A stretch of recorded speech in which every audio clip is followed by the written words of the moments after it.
Hey guys, tonight we're wading straight into the heavy, damp air of the Pacific Islands during World War II. Picture this. The horizon is a bruised orange line where the rising sun claws its way through a curtain of sea spray mist. The palm fronds around your outpost tremble in a warm breeze that smells faintly of brine and stale diesel. Cicadas drone like a broken radio. And somewhere far off, you can hear a gull laughing at you, at least it feels that way. This is the story of how ordinary Japanese soldiers turned into so-called tireless warriors by swallowing a little white tablet called Philippon, basically methamphetamine, in a wartime tin can. It kept them awake for days, sharper for battle, but it came at a price their nerves would never forget. We'll follow you through the jungle trenches, the sleepless nights, the weird set effects, and the quiet moments that still make historians argue today. A small warning before we start. If you think this is just a cozy beach vacation tale, you probably won't survive this, so before you get comfortable, take a moment to like the video and subscribe, but only if you genuinely enjoy what I do here. And while you're at it, let me know down in the comments where you're listening from and what time it is there. I love seeing our little night owl map light up around the world. Now, dim the lights, maybe turn on a fan for that soft background hum, and let's ease into tonight's journey together. The first humid Pacific dawn slaps you awake before the bugle even thinks about it. You lie on a bamboo cot that's too short for your legs, your ankles poking out into the salty breeze that creeps through the torn mosquito net. Sweat already dampens your undershirt. Welcome to island life in uniform. The smell of damp, khaki, rusted ammo boxes, and yesterday's fish stew mingles into something you know you'll never forget. No matter how much ocean air tries to rinse it away, your outpost isn't much. Just a row of low-slung sandbagged bunkers scattered beneath a fringe of coconut palms. The tide is slapping at the beach 20 steps away, lazy at this hour, but you know it'll hiss louder once the sun's fully up. You roll off the cot, trying not to bang your knee on the bamboo frame because nothing screams battle-ready warrior like hopping around at dawn, nursing a bruised shin. Outside, the sky is streaked coral pink, and the ocean flashes silver scales under it. A couple of your squad mates, Shinjo and Kamada, are already up, kicking at a sluggish diesel generator that's coughing like an old smoker. One of them mutters, "Same sound as the lieutenant's lungs," and you chuckle, because humor is cheaper than breakfast here. You catch the faint smell of kerosene lanterns and hear the soft swish of machetes as a pair of privates hack down new fronds to patch the rain-beaten trench cover. In a moment of idle curiosity, you nudge the toe of your boot into the sandy soil and discover that even at dawn, it's as warm as bathwater. The whole island feels alive, like it's breathing against you. Your squad sergeant Tanabe appears from the command shack, rubbing his temples as if the island's humidity is a physical weight he can massage away. He waves a clipboard, barking out the day's schedule: patrol at dusk, trench repairs before lunch, guard rotation till midnight. Sleep while you can, he growls. Nobody laughs, because everyone knows that sleep here is more rumor than privilege. As you adjust the strap of your rifle, you notice the salt-stiff canvas is fraying near the buckle. It's a tiny thing, but it feels symbolic.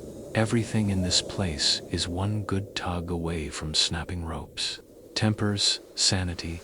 Just before you fall in for morning duties, a supply boat's horn bleats from the lagoon, startling a flock of seabirds into a white-winged cloud.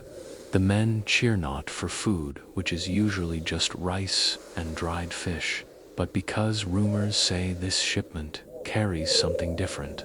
None of you know yet that it's not candy or letters from home waiting in those crates, but tins of a strange, bitter powder that's about to rewrite your idea of endurance. You sling your pack and head toward the trench line, boots sinking into last night's rain puddles, each step releasing the sour scent of rotting palm leaves. From the distance, a faint boom rolls over the horizon, probably naval guns test firing at dawn. You look up at the sunrise bleeding into clouds and wonder if tomorrow's dawn will sound the same or not at all. A little joke bubbles in your mind. At least the mosquitoes salute first. It's the kind of gallows humor soldiers trade to keep from screaming. Shinjo snorts when you say it, then promptly slaps his neck where a mosquito has already claimed its morning ration. As the day gathers heat, the outline of neighboring islands shimmers like mirages. You can almost convince yourself they're close enough to walk to if you had the energy and a pair of miracle sandals. The breeze dies, and suddenly you're aware of your heartbeat, loud and slow, syncing with the thump of distant waves. By mid-morning, you've already ragged a dozen sandbags to shore up the forward trench. Your palms itch with salt and grit, and when you pause to gulp lukewarm water from your canteen, it tastes faintly metallicous, if the island itself is leaching into you.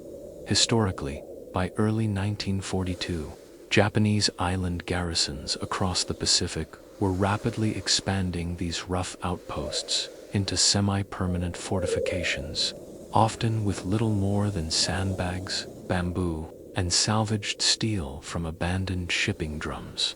Archaeologists still debate whether the speed of construction reflected disciplined planning or just sheer desperation.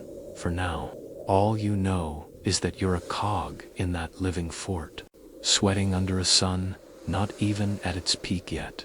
You stretch your back, feeling every knot in the muscles, and think about the patrol waiting tonight. Through mangroves that smell of decay and moonlit surf that hides coral sharp enough to slice a boot in half. And as you shovel another heap of sand, you have no idea that before another sunrise, you'll swallow your first tiny white pill, believing it will make you unstoppably aware of the long, sleepless road it will drag you down.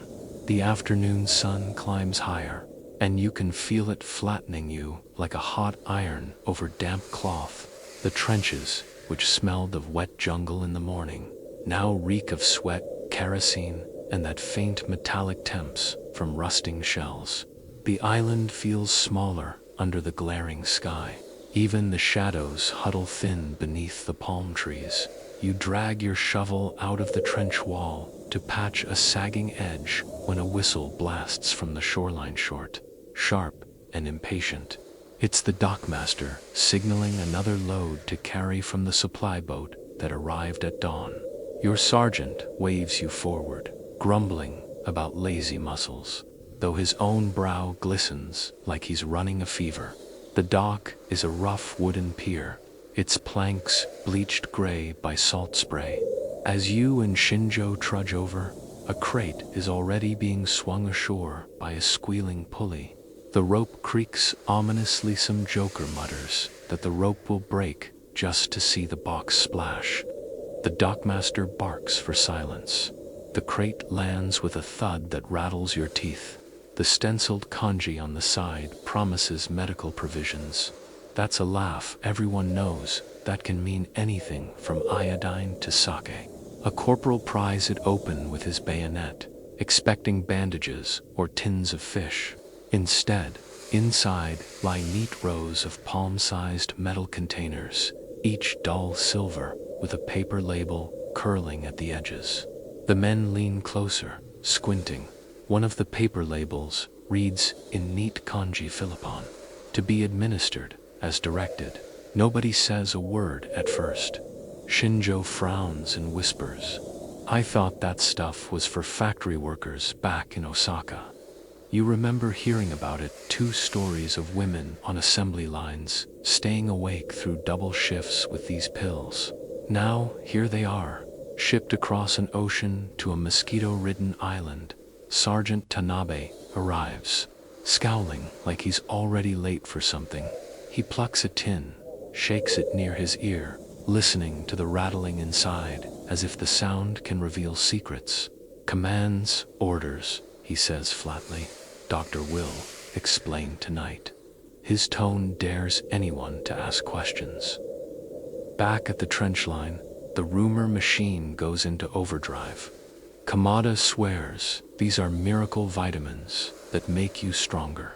Another soldier claims they're just sugar pills with an official seal, so everyone believes in them, like a wartime superstition. Someone jokes they're candy for grown-up demons.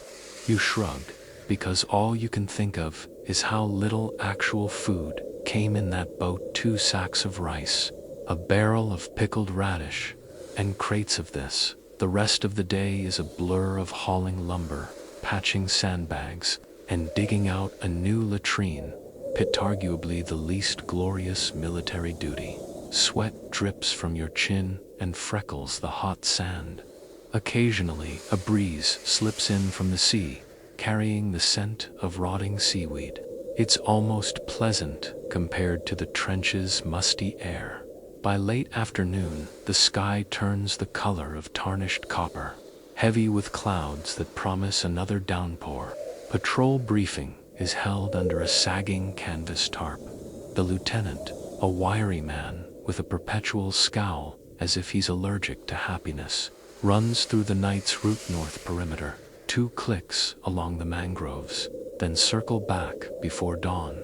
No excuses, he says, staring at Shinjo, who's yawning loud enough for the crickets to hear.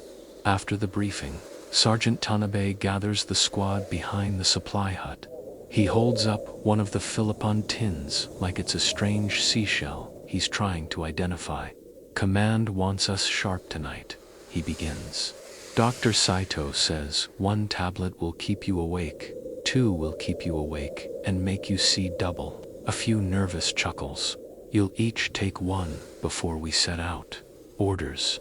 The idea of swallowing unknown medicine isn't new. Tropical postings come with all kinds of pills: quinine for malaria, charcoal for stomach bugs. Still, the way Tanabe says it makes you feel like this is different, like stepping off a dock into water that looks calm but hides a current. You pocket your assigned tin and catch Shinjo sniffing at his as if expecting it to smell like sake. Instead, it smells faintly chemical, like chalk dust mixed with citrus peel. Could be worse, he mutters. At least it's not fermented fish paste. Evening brings a sudden tropical storm, as if the sky finally tipped over its bucket. The trench fills ankle deep within minutes. Lightning flashes reveal palm trunks bending like bowing men. Patrol is delayed until the storm eases, which means you spend an hour standing under a leaking tarp while your socks turn to sponges to kill the time. You and Kamada exchange bad jokes about Tokyo cab drivers and the sergeant's bald spot. You find yourself laughing harder than you should. Maybe it's exhaustion. Maybe it's the relief of hearing rain instead of artillery. A historical note drifts to your mind by myth. Japanese forces were stretched thin across hundreds of Pacific islands, often resupplied irregularly due to Allied naval blockades.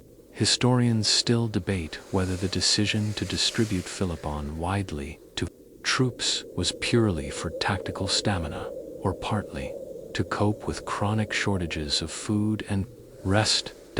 When the rain finally eases to a misty drizzle, the jungle smells reborn like wet bamboo and crushed fern, clean yet earthy.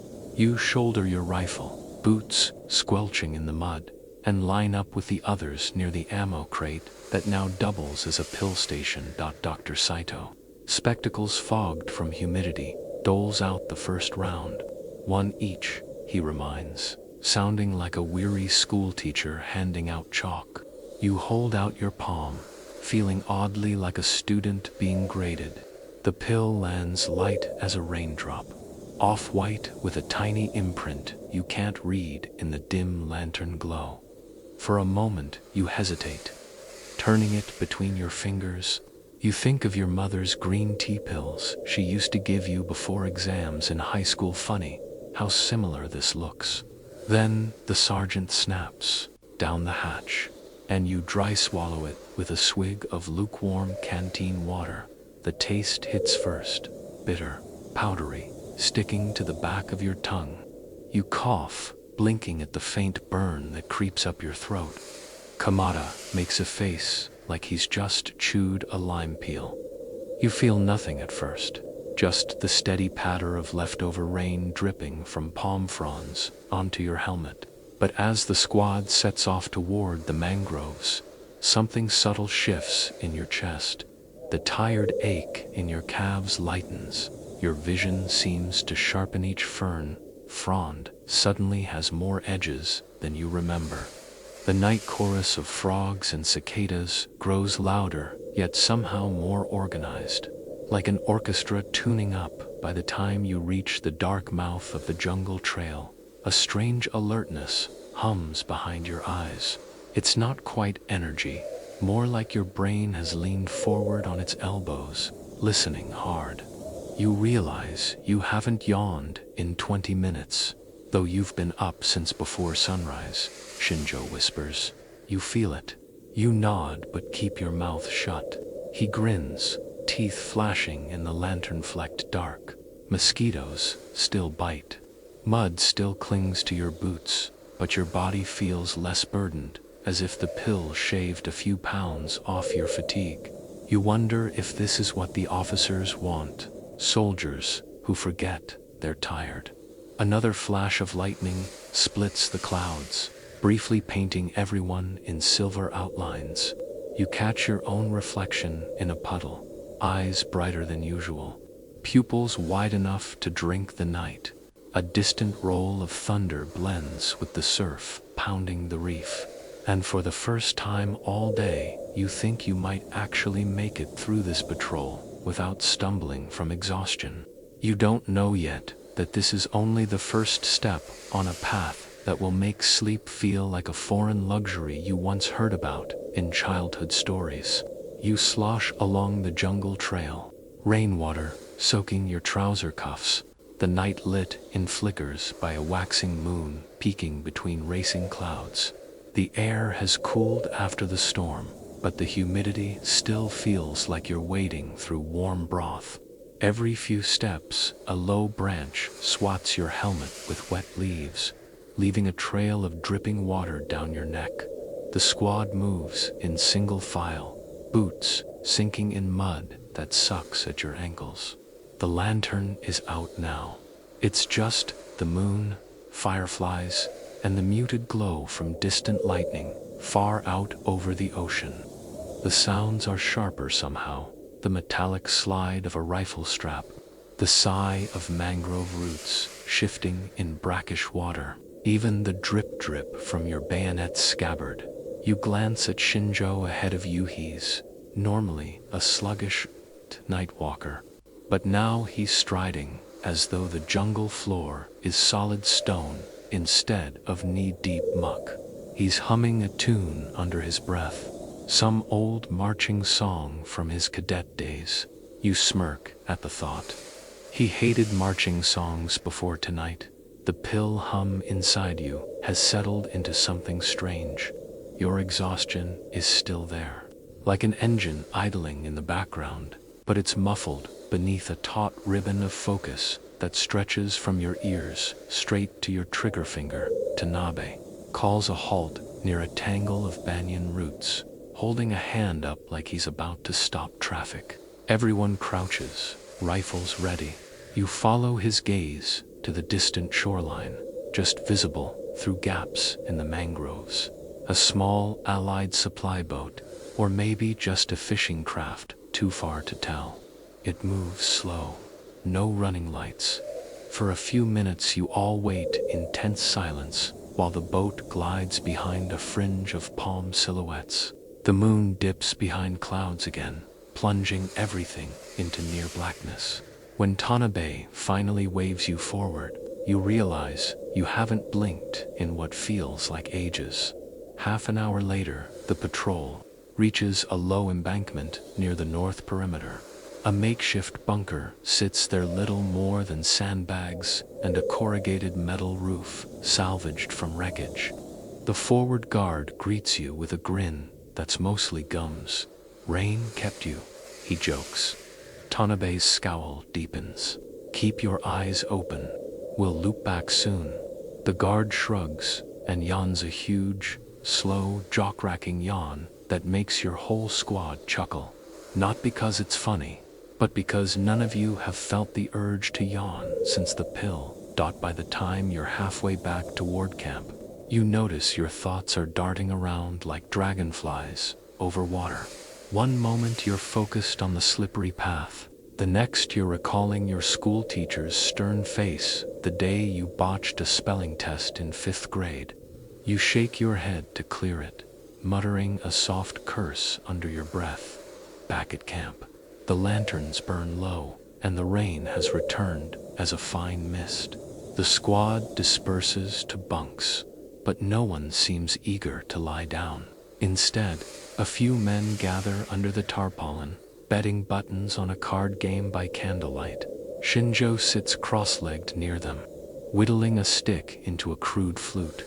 You head for your bamboo cot, half expecting to collapse instantly. But the moment you stretch out, eyes wide open, it's like trying to sleep after 3 cups of green tea. Your heart thumps steadily, not fast, not slow, just impossibly persistent. Every drop of rain against the roof sounds amplified. Each distant wave feels like it's lapping at your ear. You turn onto your side, then onto your back, then sit up again, frustrated. Around you, the others fidget in similar restlessness. Even the usually snoring Kamada is awake, staring at the mosquito net as though counting its holes.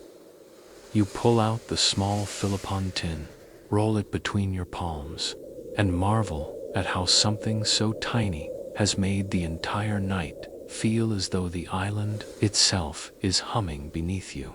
By dawn, you've not slept a wink. Yet, when the sergeant barks the morning orders, you spring up as if you've had a full night's rest. There's no heaviness in your limbs, no sluggish shuffle, a slight jitter in your fingers when you button your tunic. Breakfast is a thin rice gruel that smells, faintly, of sardines. Nobody complains about the food this time. Everyone is too busy remarking on how awake they feel, despite the sleepless night. While you choke down a mouthful of the lukewarm mush, Kamada leans toward you and whispers, "It's like I could dig a trench all day and still run patrol tonight." You give him a side eye. "Don't give the sergeant ideas," you reply.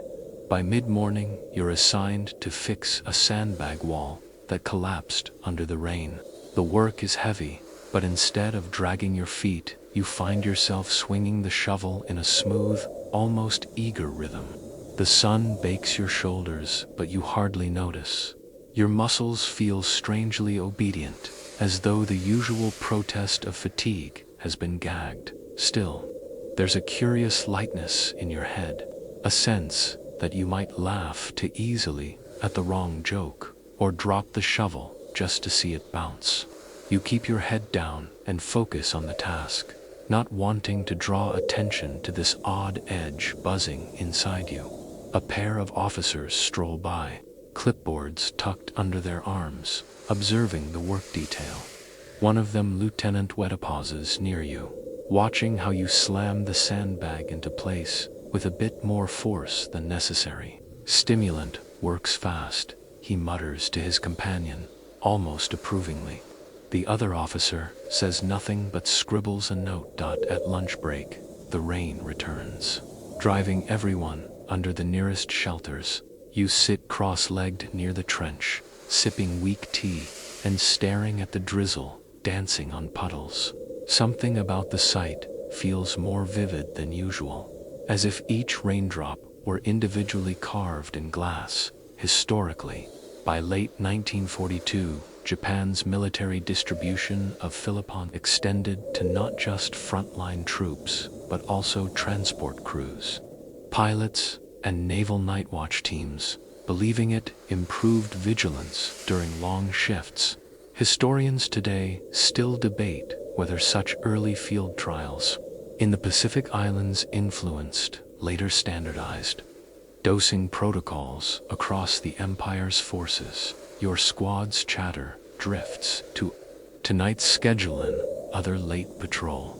Everyone seems weirdly eager. Tanabe walks by, grunting at the enthusiasm. Don't get cocky, he warns. The jungle's still out there, chewing up men like dried squid. By sunset, you're on your feet again, hardly noticing that you've been working since dawn with no nap in between. You chalk it up to the pill's magic, not realizing the hidden toll it's already taking on your body's reserves. When the first stars prick through the tropical dusk, the jungle hum grows louder, frogs singing in thick chorus, crickets sawing the air. You shoulder your rifle and catch your own reflection in a puddle again. This time you notice the pupils even wider, drinking in the faint starlight. A small voice in your head wonders how long a soldier can keep going like this, how many nights you can swap sleep for this false wakefulness before something snaps. You shake it off and adjust your helmet strap, telling yourself you'll worry about that after the war. As the sergeant's whistle calls the patrol together, you feel a ripple of anticipation instead of dread. The jungle awaits again, damp and moonlit, ready to test whether these new courage pills can turn men into machines or just make them forget they're human for a little while. The night on Philippon hits differently. By now the squad has grown accustomed to the routine. One tin, one pill, one grim nod from Sergeant Tanabe before stepping into the dark. The lantern glow in the supply hut paints your faces bronze, while outside the moon hangs low like a tarnished coin over the surf dot. You dry swallow the pill without hesitation this time. The bitterness clings to the back of your tongue, but you chase it with a gulp from the canteen and tell yourself you're already halfway awake. Kamada jokes, soon we'll glow in the dark. Shinjo snorts, his laugh coming out sharper than usual, as though the humor cuts at his throat on its way out. The patrol route tonight hugs the western ridge of the island, its steeper ground riddled with roots and hidden sinkholes from recent rain. Fireflies stitch green threads between the banyans, and the jungle smells of wet bark and crushed ferns. Within minutes, you feel that familiar hum again, like someone has flipped a switch inside your skull and turned up the brightness. Every leaf glistens with dew so crisp it looks as though painted on with silver ink. The ocean's tide against the reef below comes through with deep bass rumbles, rhythmic and strangely reassuring. You try to whisper a joke about the moon being your unpaid commander, but Tanabe hisses for silence. Apparently your whisper wasn't as soft as you thought. Your voice had carried farther, sharper in the night. You wince. The pill makes you louder without meaning to. Half an hour in, the path narrows to a ledge overlooking mangroves. Lightning bugs hover just above the mist rising from the swamp, giving the illusion of tiny floating lanterns guiding the squad. As you step carefully across slick roots, your heartbeat synchronizes with the night chorus, thudding like a field drum. Suddenly, Tanabe freezes and signals a halt. Everyone drops into a crouch. You strain your ears, nothing but the steady plop of water dripping from leaves. Then you hear it, a faint rustle, maybe 30 meters ahead. The squad stays still, every rifle trained on the dark. The noise fades, possibly just a boar, Possibly an enemy scout out here. Both can be equally dangerous. Tanabe waits another minute before motioning to continue. By the time you reach the far checkpoint bunker, the first glow of dawn teases the horizon. The guard on duty, bleary-eyed and slouched against his rifle, looks up at your squad as if you're specters returning from a forest myth. You glance at him and notice how heavy his eyelids look. You almost feel pity he's had no fill-upon tonight. While you stand tall and oddly alert, he's swaying on his feet like a child resisting bedtime. Back at camp, there's still no sign of fatigue clamping down on you. You dump your gear and sit cross-legged near the trenches, watching thin ribbons of steam rise from puddles as the morning sun warms them. Shinjo sits beside you, pulling apart a coconut shell like it's made of paper. His eyes glint with an unnatural brightness, pupils so wide they nearly swallow the brown of his irises. "I feel like I could climb every palm on the island," he mutters. You believe him. After a brief breakfast, more rice gruel, fewer sardines. You're ordered to join a work detail, reinforcing the ridge-side gun emplacement. The sun climbs like a slow-burning torch overhead, yet your limbs obey every command. You haul sandbags up the slope, 2 at a time, sweat pouring, but strength unflagging.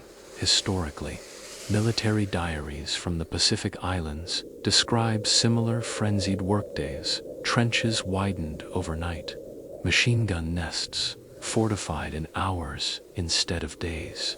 Many entries never mentioned fill-upon directly, but medical records later hinted at widespread stimulant use during construction pushes, while adjusting a heavy steel sheet over the gun pit. You notice your hands trembling slightly, a fine vibration as if trying to shake free of your own arms. You clench your fists to steady them and glance around to see if anyone noticed. Nobody comments, though you spot Kamita's leg jiggling against the sandbag like a restless metronome. The heat intensifies toward midday. Tanabe calls for a short rest under a patch of shade near a coconut grove. Most of the squad simply squats in silence, staring at the horizon, eyes wide and glassy. Someone cracks a joke about being able to see the Allied fleet hiding behind the clouds. A few chuckles follow, but there's a thin, brittle quality to the laughter, like twigs snapping. During the break, you pull a small notebook from your pack. It's creased and spotted from humidity, the last few blank pages curling at the edges. You decide to write a letter home to your mother. The pen scratches across the paper with unsteady strokes, your handwriting slanting uphill, then downhill, as if caught in crosswinds. You start with the usual greeting, then stall mid-sentence. Your thoughts dart too quickly for your hand to follow. Phrases collide: how humid the nights are, how the sea looks beautiful at dawn, how you haven't felt tired in 2 days. You cross out half the page, then abandon it entirely, stuffing the notebook back into your tunic. In the distance, storm clouds pile like dark mountains, promising another soaking evening. The breeze turns heavier, bringing the sharp scent of wet earth and crushed greenery. Tanabe orders the men back to the ridge before the weather closes in. By dusk, you've hauled more sandbags than you can count and hammered wooden stakes until your palms blister. Strangely, you're not scorched, buzzing with leftover energy.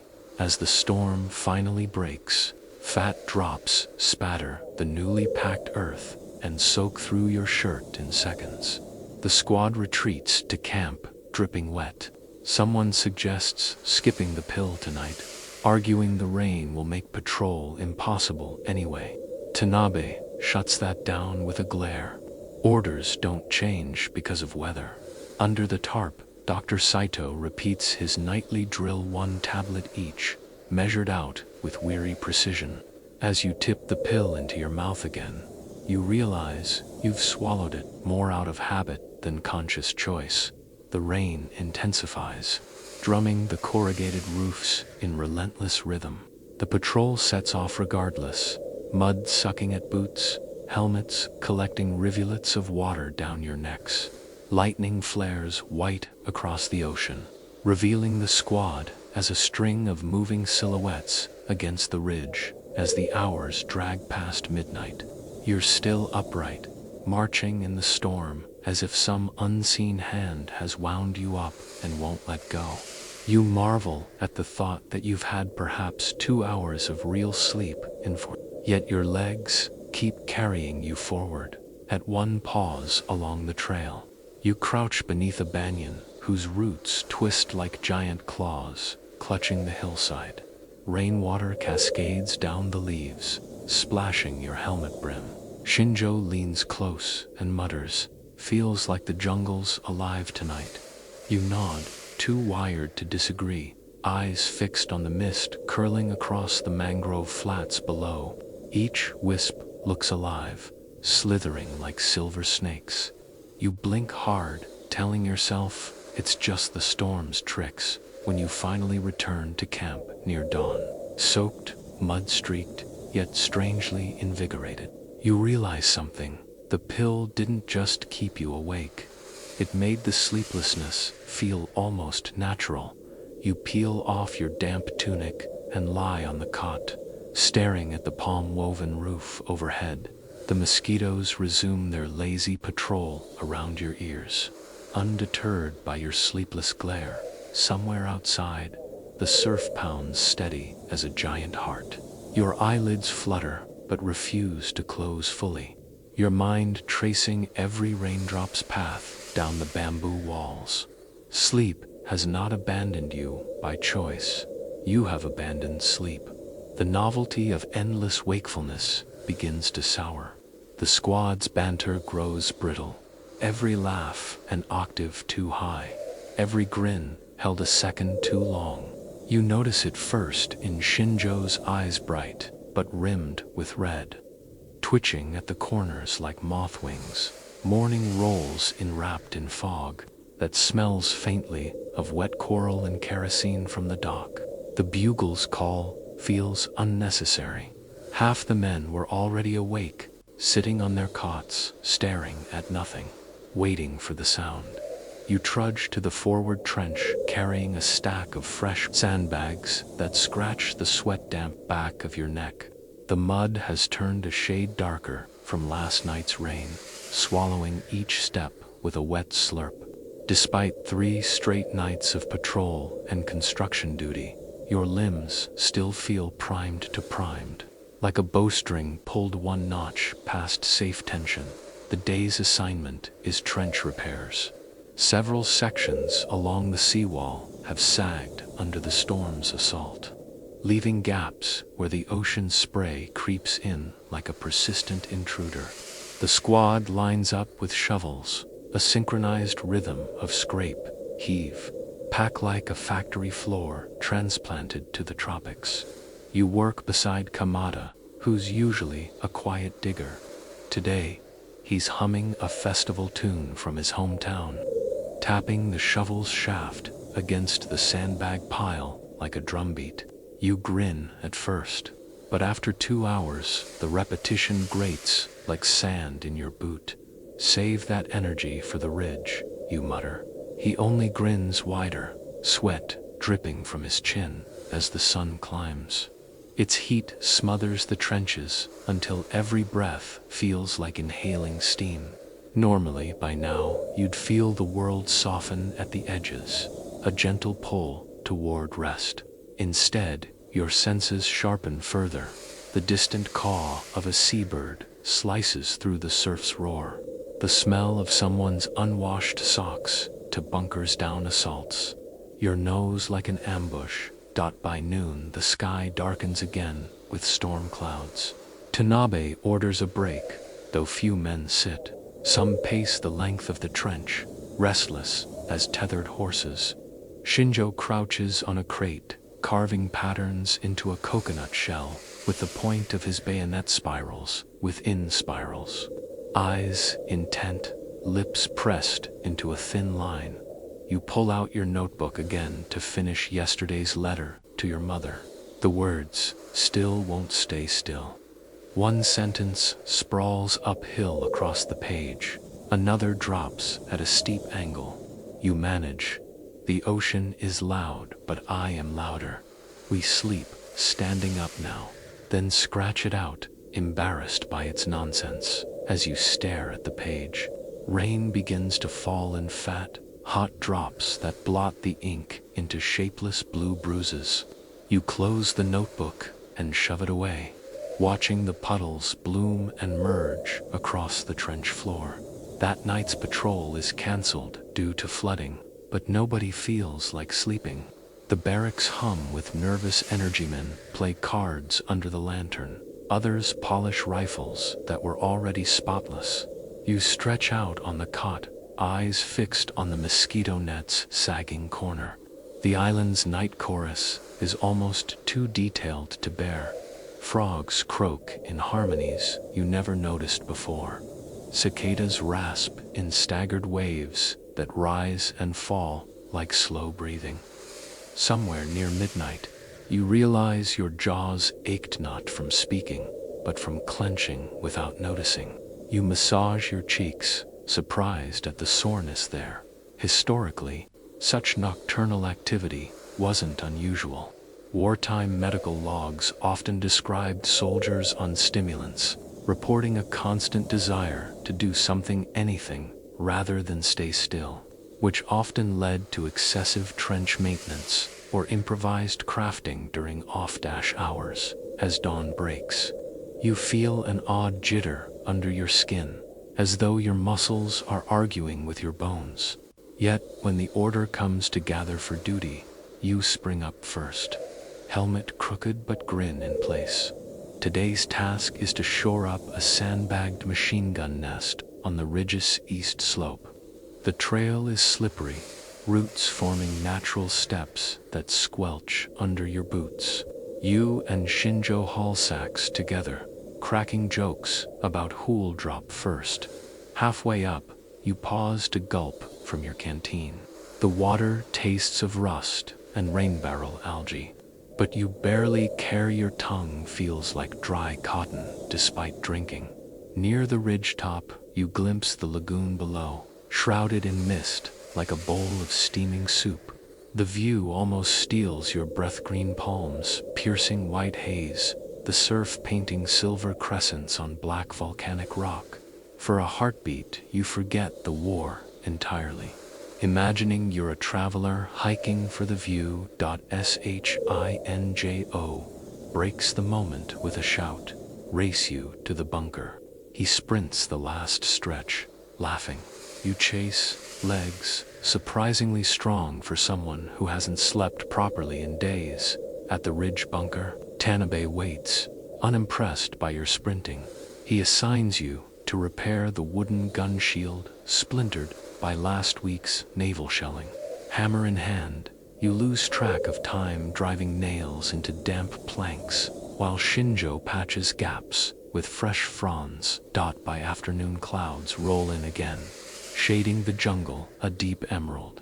You wipe sweat with a sleeve already soaked from humidity and rain drizzle. A dragonfly lands on your rifle barrel, its wings vibrating like translucent fanzan, oddly serene moment amid the damp chaos. Later, during a brief rest, Kamada pulls a battered harmonica from his pack. He plays a halting tune, the notes thin but clear, echoing strangely in the moist air. A few soldiers hum along quietly, eyes distant, as if the song carries them home for a minute. But even this gentle interlude can't hide the twitching hands, the grinding jaws, the glint of sleeplessness in their gazes. That night, no pill is distributed. Dr. Saito claims supplies are to be rationed. The squad pretends not to care, but the air grows heavy with unease. You lie on your cot, listening to the rain, expecting at last to drift off. Instead, your eyelids droop halfway before snapping open again, as though pulled by invisible strings. You sigh and count the mosquito bites on your arm instead of sheep. Somewhere near the dock, a rope creaks against a wooden post. The rhythmic squeak feels like a slow metronome, keeping time with your pulse. You wonder briefly whether your body has already forgotten how to rest, or if it's waiting for another pill to grant permission. Historically, early stimulant use often led to what physicians later called rebound insomnia, the inability to sleep even after the drug was withheld. As the nervous system struggled to remember its natural rhythm, when dawn seeps gray over the horizon, you're still awake, staring at the same drooping mosquito net. The others stir, bleary but restless, the mood more subdued than usual. Shinjo mutters, "Feels like the night got stuck in my head." No one laughs at that. You rise with aching muscles that strangely feel ready for another day's labor. While tightening your bootlaces, you notice the fingernails on your left hand vibrating slightly against the leather, small tremor that refuses to stop. In the distance, the surf booms like slow artillery, and somewhere a parrot screeches an echoing cry across the damp canopy. You shoulder your rifle, take a breath of the salty morning, and step back into the damp trench line, wondering what the next night will demand of you. Dawn filters through a sky that looks bruised from the night's storm's gray streaks over pale gold water. You're on the ridge again, shoveling wet sand into sagging barricades. When you notice a puddle reflecting your face, at first you think the water's ripples are playing tricks on you. But then you realize the look, staring back, isn't quite yours. Your pupils are huge, swallowing most of the brown, and there's a faint twitch at the corner of your left eyelid. The rest of your expression is stretched into a half grin you don't remember putting there. Like a mask carved from bamboo. You splash the puddle with your boot to break the image. Shinjo catches the gesture and chuckles, admiring yourself now. You answer with a shrug, hiding the sudden flutter in your chest. After 3 nights of little or no sleep, the pill's power feels like a double-edged sword. The energy still hums in your muscles, but there's a strange static in your thoughts. Like a radio tuned just off station. Breakfast is short, lukewarm tea and a pulverized rice ball with a sliver of pickled radish. You chew slowly, half expecting the food to taste different under this altered wakefulness. It doesn't. It's still bland, just painfully vivid in texture. Every grain of rice distinct. During the morning work detail, you're assigned to patch a sandbag wall by the coastal gun pit. The sea breeze carries a salty temps mixed with the metallic odor of rusted gun barrels. Seagulls circle low, eyeing scraps left by the kitchen crew. By mid-morning, the sun burns through the mist, and your uniform clings damply to your back. Usually this would mean sluggish movements and constant wiping of sweat. Yet your arms swing the shovel almost mechanically, never slowing. Tanabe inspects the line, frowning as if the sight of energetic soldiers unsettles him more than sluggish ones. He stops beside you, eyes narrowing at your restless grip on the tool. "Easy there," he mutters. "Save some strength for the night." You nod obediently, but your hands continue to twitch on the shovel's handle, unwilling to be still. Historically, many accounts from Pacific Island trenches described this exact behavior. Soldiers on Philippon exhibiting unflagging labor even under tropical heat, often surpassing normal work quotas, though often at the cost of hidden dehydration and muscle fatigue, masked by the drugs stimulant effect. Near noon, the supply officer calls for volunteers to unload crates from a boat anchored in the lagoon. You and Kamada rush forward before anyone else can react, startling even yourselves with that sudden eagerness. The sergeant raises a skeptical eyebrow, but waves you on. The crates prove heavier than expected, each containing mortar shells, slick with condensation. You heave them up the sandy incline 2 at a time, feeling as though you could go on all day yet. Your shoulders ache in a distant, muffled way, as if someone else's muscles were being used. After the last crate is stacked near the ammo tent, you crouch under a palm for a drink. The water in your canteen tastes warm and vaguely brackish, but your throat is dry enough not to care.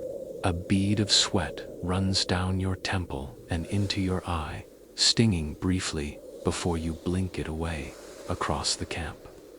Shinjo polishes his bayonet with the hem of his shirt, humming an off-key tune.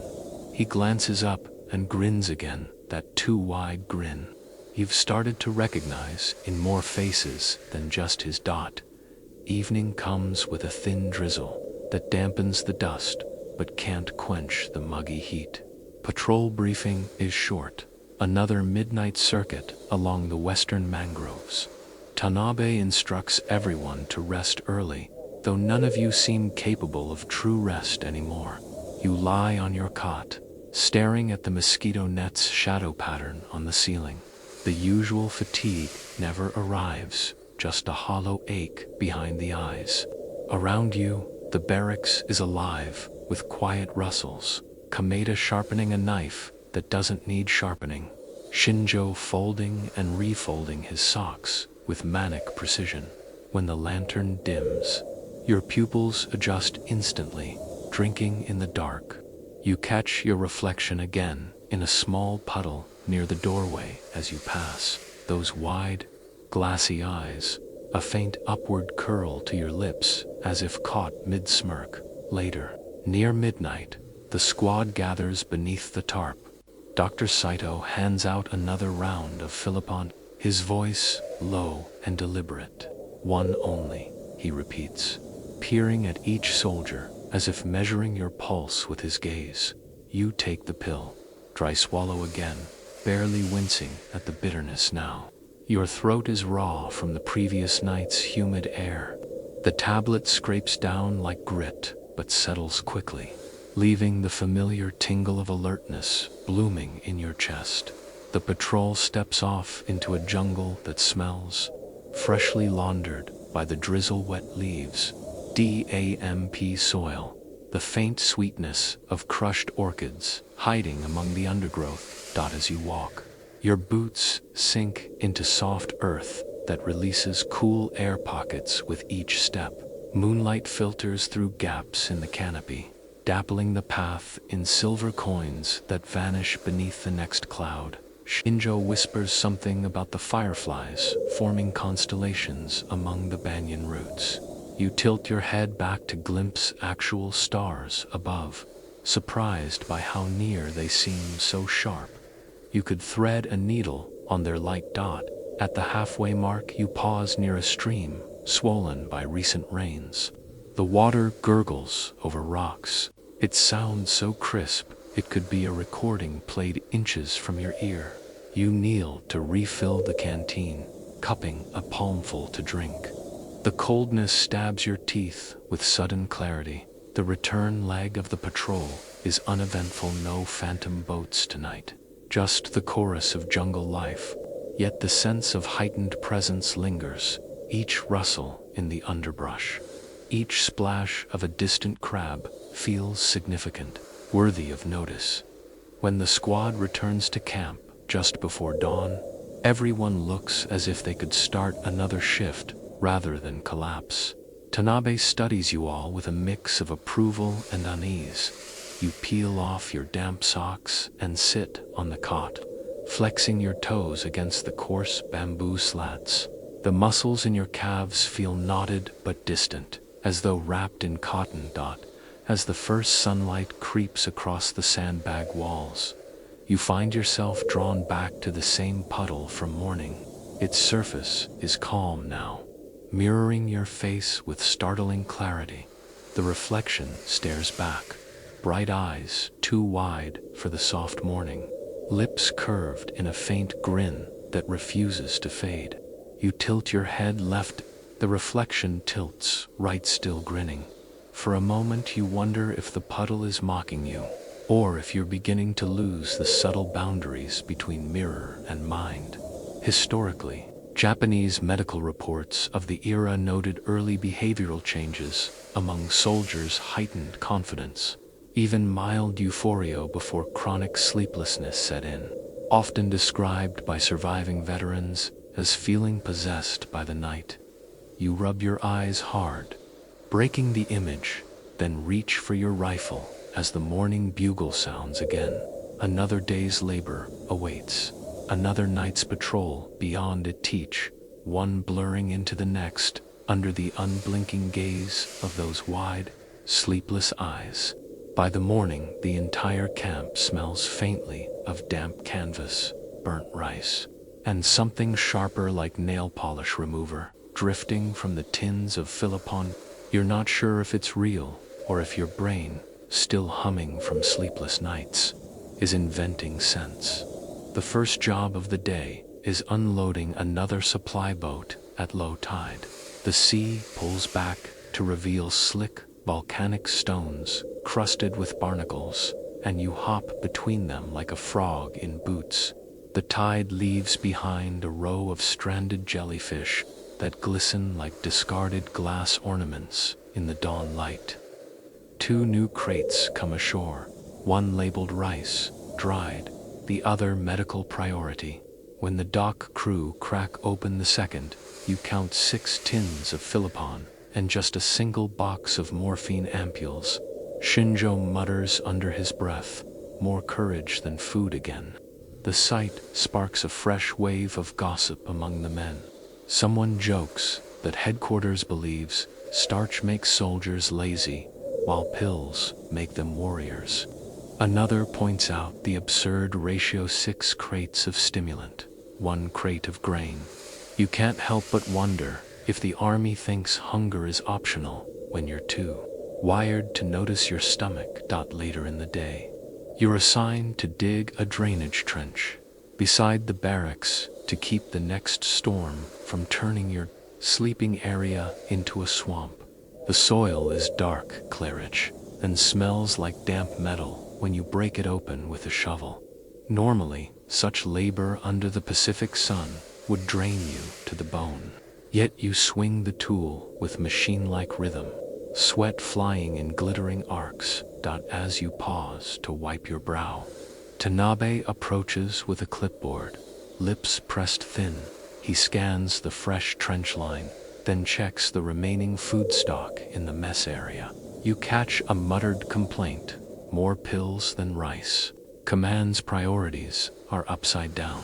A quirky historical footnote drifts into memory. Wartime shipping records later revealed that in some island garrisons during 1943 to 44, stimulant deliveries occasionally outweighed staple food shipments by tonnage. Historians still argue whether that was a logistical accident or a deliberate choice by Tokyo to keep soldiers awake at the cost of nutrition. By late afternoon, the rain clouds gather again.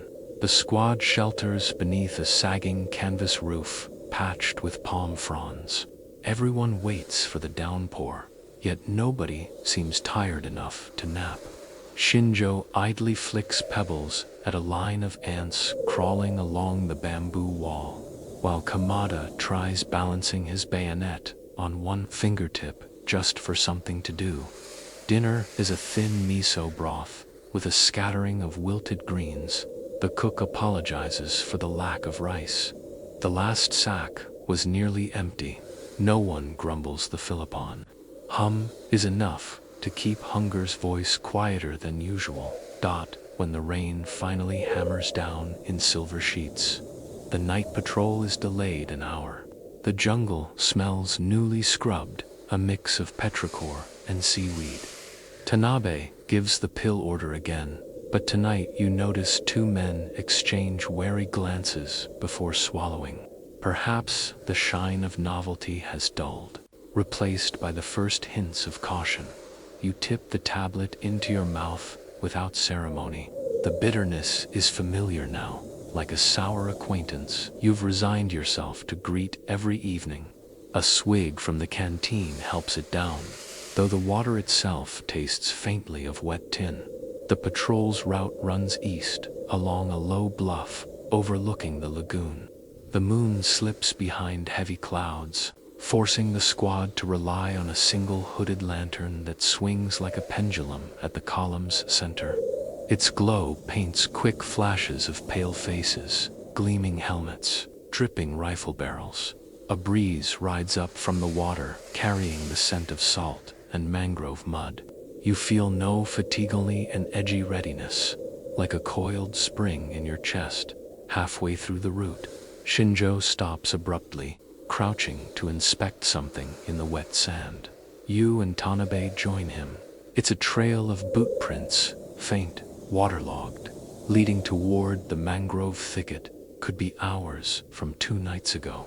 Kameda whispers, or not, Tanabe mutters, scanning the tree line. The squad fans out cautiously, rifles raised, ears pricked for the faintest twig snap.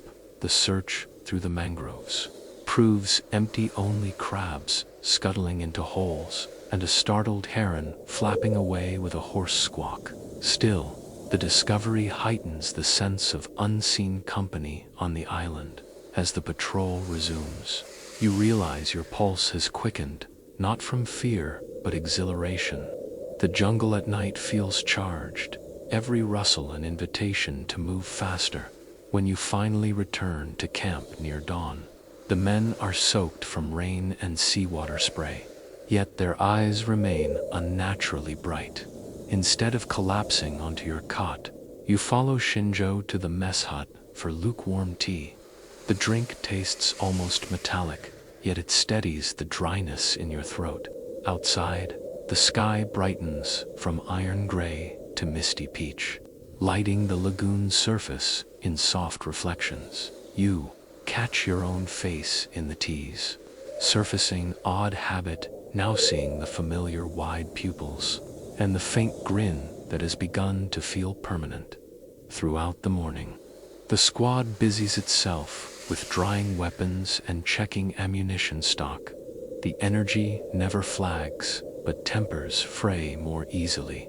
A trivial dispute breaks out between 2 privates over a missing entrenching tool, voices sharp enough to draw Tanabe's glare. Around midday, you spot the cook counting the remaining rice grains in a dented bucket. His expression is grim. Meanwhile, the small stack of Philippon tins on the medical shelf looks untouched, well supplied, and ready for many more sleepless nights. Historically, letters intercepted by Allied intelligence sometimes reported Japanese island troops complaining of medicine instead of food, a phrase later echoed by veterans during post-testimonies. Late afternoon brings another errand, reinforcing the dock's pulley post, worn from constant salt spray. As you hammer a new wooden brace into place, the rhythmic thuds echo across the quiet lagoon like distant drumbeats. By sunset, the sky clears enough to show a thin crescent moon glowing between torn clouds. You expect to feel the usual drowsiness after the day's labor, yet your body vibrates with lingering alertness, as if eager for the next order. Back at camp, Tanabe convenes the squad under the tarp for briefing. New patrol path to night's southern shoreline, longer route, 1 pill each. Stay sharp. You sense a collective sigh, but no one objects. The routine is carved deep now. Pill, patrol, return, repeat. As you swallow the dose, you notice a slight burn at the back of your throat, a sign you've begun to associate with the night's impending clarity. The squad sets off along the southern path where coral outcrops jut from the water like jagged teeth. The surf crashes white against them, sending salty mist over your faces. Somewhere behind the curtain of palms, you hear the faint clang of the dock pulley in the wind, a sound that follows you deep into the patrol. as if the island itself is reminding you of its shortages. More pills, less food. By the time you return, the stars are fading into dawn, and you realize you haven't thought of sleep once during the entire 12-hour shift. Only when you peel off your damp boots do your feet throb, their protests muffled but persistent under the chemical calm. You lie back on the cot, staring at the palm-woven ceiling and wondering which will run out first, the rice in the storeroom or the energy in your own bones. By the morning, the island feels as though it's shrinking around you. The same loop repeats: wake without sleep, sweat through the heat, march through the mud, swallow the pill at night. It's a cycle that's beginning to feel like a new law of nature: daylight for digging, moonlight for patrolling, no hours reserved for rest. The air smells heavy with seaweed drying on the sand after another night of high tide. You're summoned to a ridgetop work detail, again this time to patch a wooden barricade around the machine gun nest after a week of rain softened the posts. The climb up the ridge feels routine now. Your muscles carry you as though they've memorized every route and bend. Yet, as you reach the summit, you notice a strange lightness in your head, not dizziness exactly, but a drifting sensation, as if the horizon has tilted by a few degrees. Shinjo arrives beside you, breathing hard but grinning as usual. His grin seems stuck these days, like a painted expression that no mood can erase. He sets down his shovel and taps the side of his helmet with a knuckle. "Hear that?" he whispers. You pause. There's only the hiss of the wind through the palms and the faint drone of insects. "Hear what?" you ask. "The ridge hums at night. You'll notice later," he says with a shrug, then starts driving a stake into the ground. You shake off the remark and focus on the barricade. The damp wood creaks under the hammer's blows, splintering easily after soaking too many storms. Your shirt sticks to your back, and every breath tastes faintly of wet iron from the rusted gun barrels nearby. Historically, such ridgetop fortifications were often built in haste after initial landings, using scavenged wreckage and local timber. Soldiers sometimes complained that tropical weather aged a fortification faster than artillery ever could. By midday, the clouds roll in again, smearing the horizon into smudged gray. Rain falls in sudden bursts, hard enough to sting your face, then stopping as quickly as it began. You wipe rainwater from your brow and glance down the slope toward the lagoon. The water below looks almost metallic under the patchy light, as if a sheet of tarnished steel has been laid over the sea. Tanabe calls a short break under a coconut grove near the ridge path.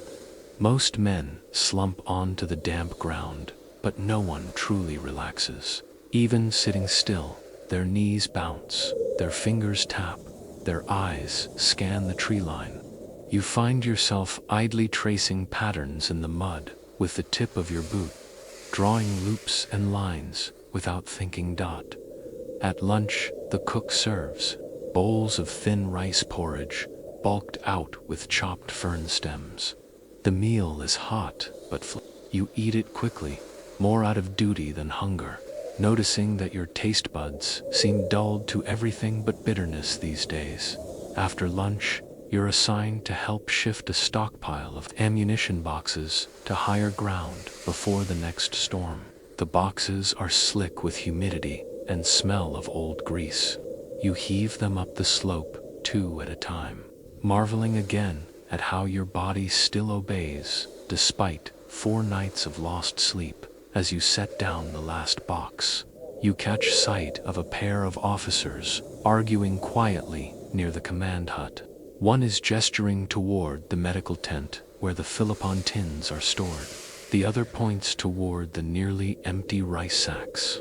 Their muffled voices carry a few words: rationing, priorities, risk, but the wind steals the rest. Later in the afternoon, while repairing sandbags near the shoreline, you overhear Dr. Saito speaking to Tanabe in hushed tones. Small doses only. 2 nights in a row. Already too much. Need rotation or they'll burn out. Tanabe's reply is low and gruff, something about orders from Tokyo. That evening, clouds gather thick and dark, promising another drenched patrol. The squad lines up under the tarp as usual. Dr. Saito doles out the pills with more hesitation than before, pausing briefly over each palm as though reconsidering. You meet his gaze when it's your turn. His eyes flicker toward the horizon, then back to you, but he says nothing. You swallow the pill. The bitterness sparks the now familiar surge of alertness, a small electric thrill up the spine. The rain begins in earnest, just as you shoulder your rifle and step into the jungle path. The mangrove trail is slick and flooded ankle deep. Lantern light glints on the water's surface, scattering into dozens of tiny moons that shiver with each raindrop. The forest smells freshly cut, all green sap and wet earth. Half an hour into the patrol, you catch yourself humming softly, unaware until Shinjo hums along in harmony, both of you stifling a laugh that bubbles up for no reason. The sergeant hisses for silence. You snap your mouth shut, startled by how giddy you suddenly feel. At a bend near the western bluff, Tanabe signals a halt. The squad crouches, low ears straining. Somewhere ahead, a splash echoes too loud for a falling branch, too soft for a boat landing. You hold your breath, fingers tightening on the rifle stock. Nothing follows, only the steady patter of rain on broad palm leaves. After 2 tense minutes, the sergeant waves you forward again. As the patrol resumes, you notice your vision is sharper despite the rain. Every drop sliding down a leaf's edge glows under the lantern like a bead of molten glass. The jungle's night chorus seems almost melodic, frogs and cicadas blending into a rhythm that pulses in sync with your own heartbeat. Around midnight, the rain eases to a mist. The squad pauses to rest near a shallow stream. You kneel by the water to refill your canteen and glimpse your reflection rippling below a pale, rain-slicked face with eyes that look strangely luminous in the moonlight breaking through a gap in the clouds. You remember Shinjo's words about the ridge humming at night, and for a fleeting second, you swear you hear it too, a low thrumming just beneath the rush of water, more felt than heard, like the island itself has a pulse. Historically, military medical records described early euphoria-like effects of Philippon at low doses, particularly during night operations, heightened perception, improved alertness, sometimes even mood elevation. But prolonged sleeplessness would later invert that, breeding irritability and paranoia. By the time you return to camp, dawn is stretching a thin line of silver over the sea. The men trudge in soaked uniforms, but stand straighter than you'd expect after another sleepless night. You drop onto your cot, still wide awake, listening to the first morning bugle echo across the ridge. Through the open flap of the barracks, you can see the horizon glowing pink. Beneath scattered clouds, for a moment you close your eyes, not to sleep, but just to feel the cool morning breeze brush your face. It smells of wet bamboo and distant salt spray. Behind your eyelids, strange patterns of light dance shapes like weaving vines and flickering sparks. You open your eyes again quickly, unsettled yet oddly fascinated. The day's work whistle blows before you can dwell on it. You rise automatically, rifle slung over your shoulder, ready to begin the cycle again. Labor under the sun, patrol under the moon, always awake, always humming, The same damp trail greets your boots each evening. The same fronds brush your sleeves as if nodding at an old acquaintance. You no longer bother to wipe the rainwater from your face. The island sweats with you. The squad's chatter has grown sparse. Laughter feels too brittle now, breaking off halfway like a cracked bamboo stalk. Everyone still moves with that strange, coiled energy. Yet conversations taper into muttered half-dash thoughts. At dawn, you're ordered to reinforce the southern trench line that faces the lagoon. The earth there has slumped after days of rain, leaving a ragged lip just high enough for seawater to trickle through. You haul damp sandbags up from the beach, feeling your calves ache, but refusing to slow. Shinjo joins you, humming under his breath, again this time a quick, jittery rhythm that sounds almost like a marching drumbeat. His grin hasn't left him for days. You glance at his hands and notice the skin near his knuckles is raw, probably from gripping the shovel too hard. But he doesn't seem to feel it. By mid-morning, the sun claws its way through the clouds, casting sharp silver light over the trench water. Mosquitoes skim the puddles with tiny ripples. Undisturbed by your swinging shovels, you pause to drink from your canteen, tasting the usual faint temps of rust and something almost sweet perhaps, your imagination. Shinjo mutters that he hasn't felt properly hungry in 3 days, then chuckles as if it's an advantage. Tanabe stops by to check the progress and gives a curt nod. His eyes are rimmed with red, and he rubs the back of his neck as though kneading out invisible knots. You suspect he's taking the pills too, though he's never admitted it. Around noon, a scout arrives from headquarters, carrying a new map of suspected enemy movement along the mangrove belt. Tanabe studies it grimly, then mutters something about phantom patrols again. During the afternoon rest break, you sit beneath a palm's shade and pull out your damp notebook. The last unfinished letter to your mother still stares back at you, half the words smudged by rain. You try again. We work as if the sun never sets. I still hear the frogs at night. I think I'm stronger than I was, but my hands won't stop shaking. Your pen scratches uneven lines. The ink pools in blotches from the humidity. You tear out the page and crumple it before anyone notices. Later, while helping repair a collapsed bunker wall, you overhear to officers near the command hut. Too much stimulant, one says in a low voice. Men can't keep this pace. The alternative is worse, replies the other. Fatigue costs lives during night assaults. Orders stand. The debate trails off as they walk away, but the echo of their words lingers like a sour taste. Historically, Japanese field reports from several Pacific islands in 1943-44 noted conflicting opinions among officers. Some believed that Philippon allowed exhausted soldiers to maintain defense lines under constant bombardment.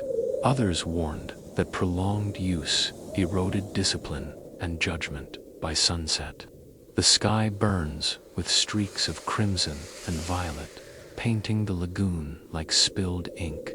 The scene would be beautiful if it weren't framed by barbed wire and sandbags.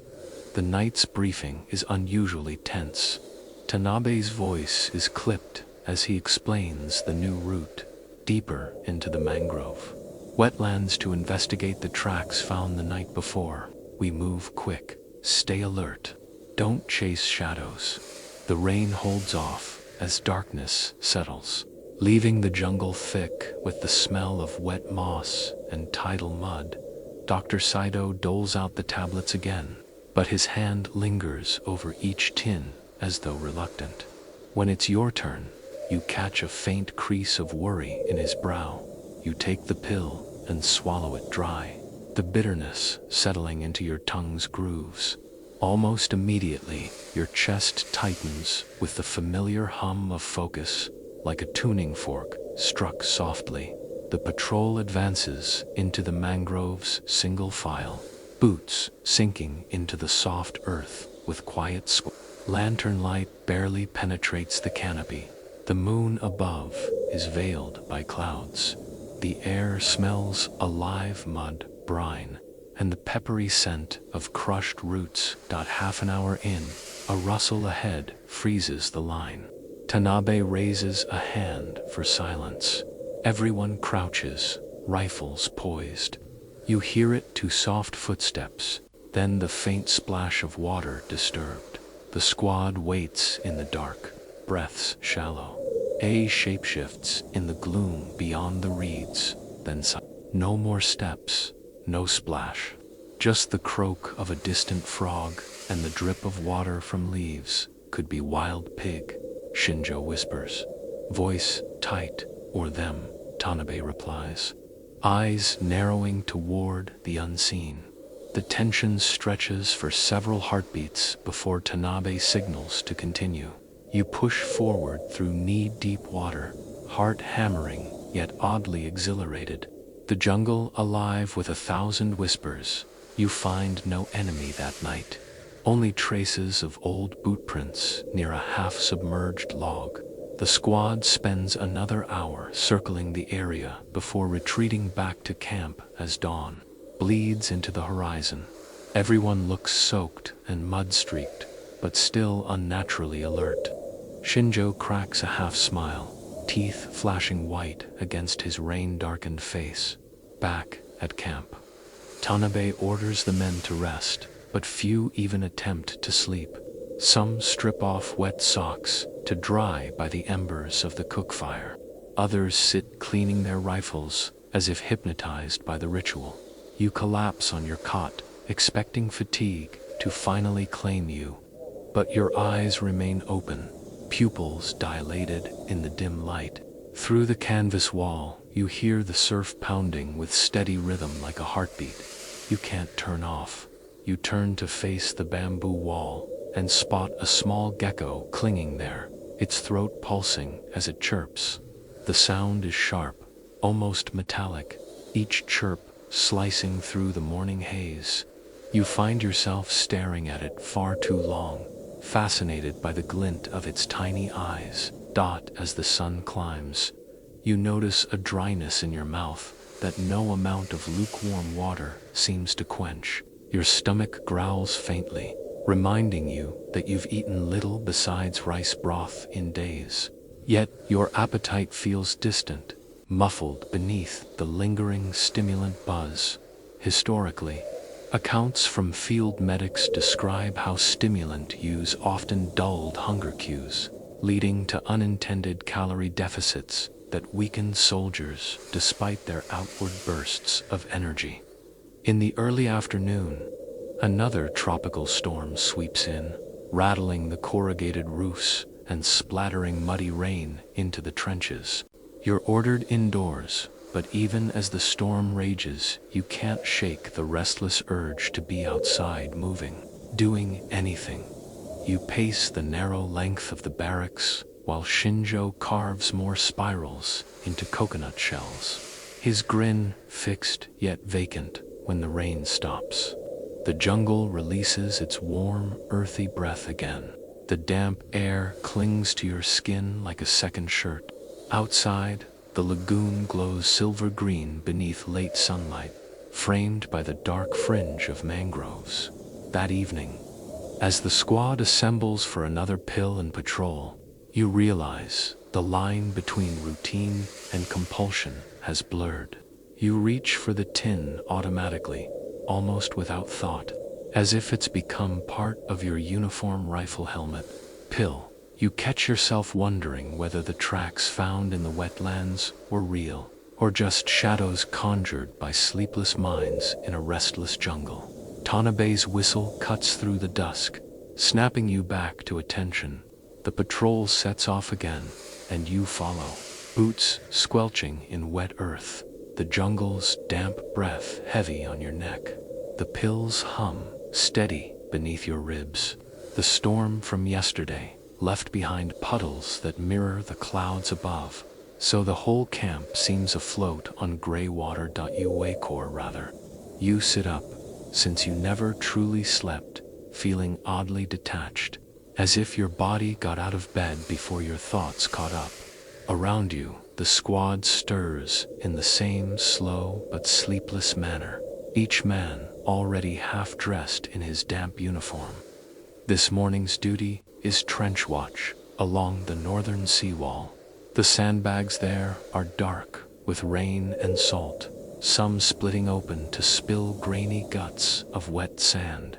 You perch on the rim with your rifle balanced across your knees and stare out over the lagoon.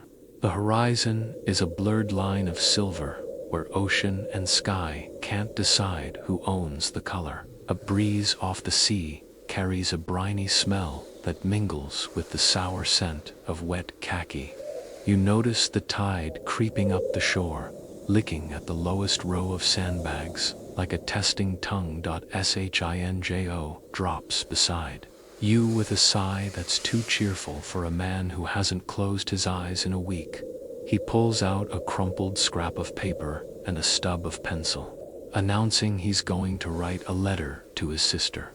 You watch him scrawl the first few lines, but his hand trembles so badly the words tilt like palm trees in a typhoon. He curses softly, crumples the paper, and stuffs it into his pocket. "Never mind," he mutters. The two of you sit in silence for a while, listening to the rhythmic slap of waves against the seawall. You decide to try your own letter again.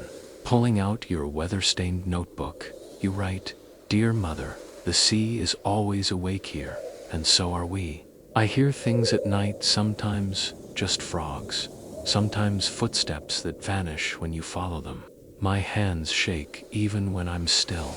You pause, reading over the words, then draw a shaky line through the last sentence, as if erasing the tremor could erase the truth.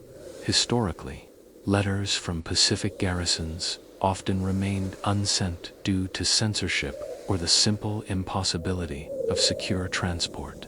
Many were found decades later in archives, pages mottled with mildew and sea-stained ink, revealing personal glimpses of sleepless soldiers wrestling with thoughts they couldn't voice aloud.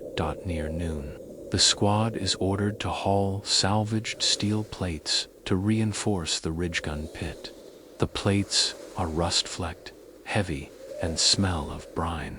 Under the blazing sun, the metal sears your palms, yet your arms continue lifting with an almost automatic precision, as though the pill has rewired fatigue into a background hum you can ignore by the time you return to the trench line for a water break. Your shirt is soaked through, clinging like wet paper. You gulp from the canteen and grimace at the tepid metallic taste. Across the camp, you notice two lieutenants standing beneath the shade of a palm, gesturing toward the medical tent. You catch only fragments of their words carried by the wind. Dosage too frequent. Burnout. Their tones sound more like an argument than a discussion. Later in the afternoon, the sky clouds over again, and the light shifts to a dim bronze that makes everything palm trunks, helmets, even your own hands look as though they've been dipped in tarnished coin.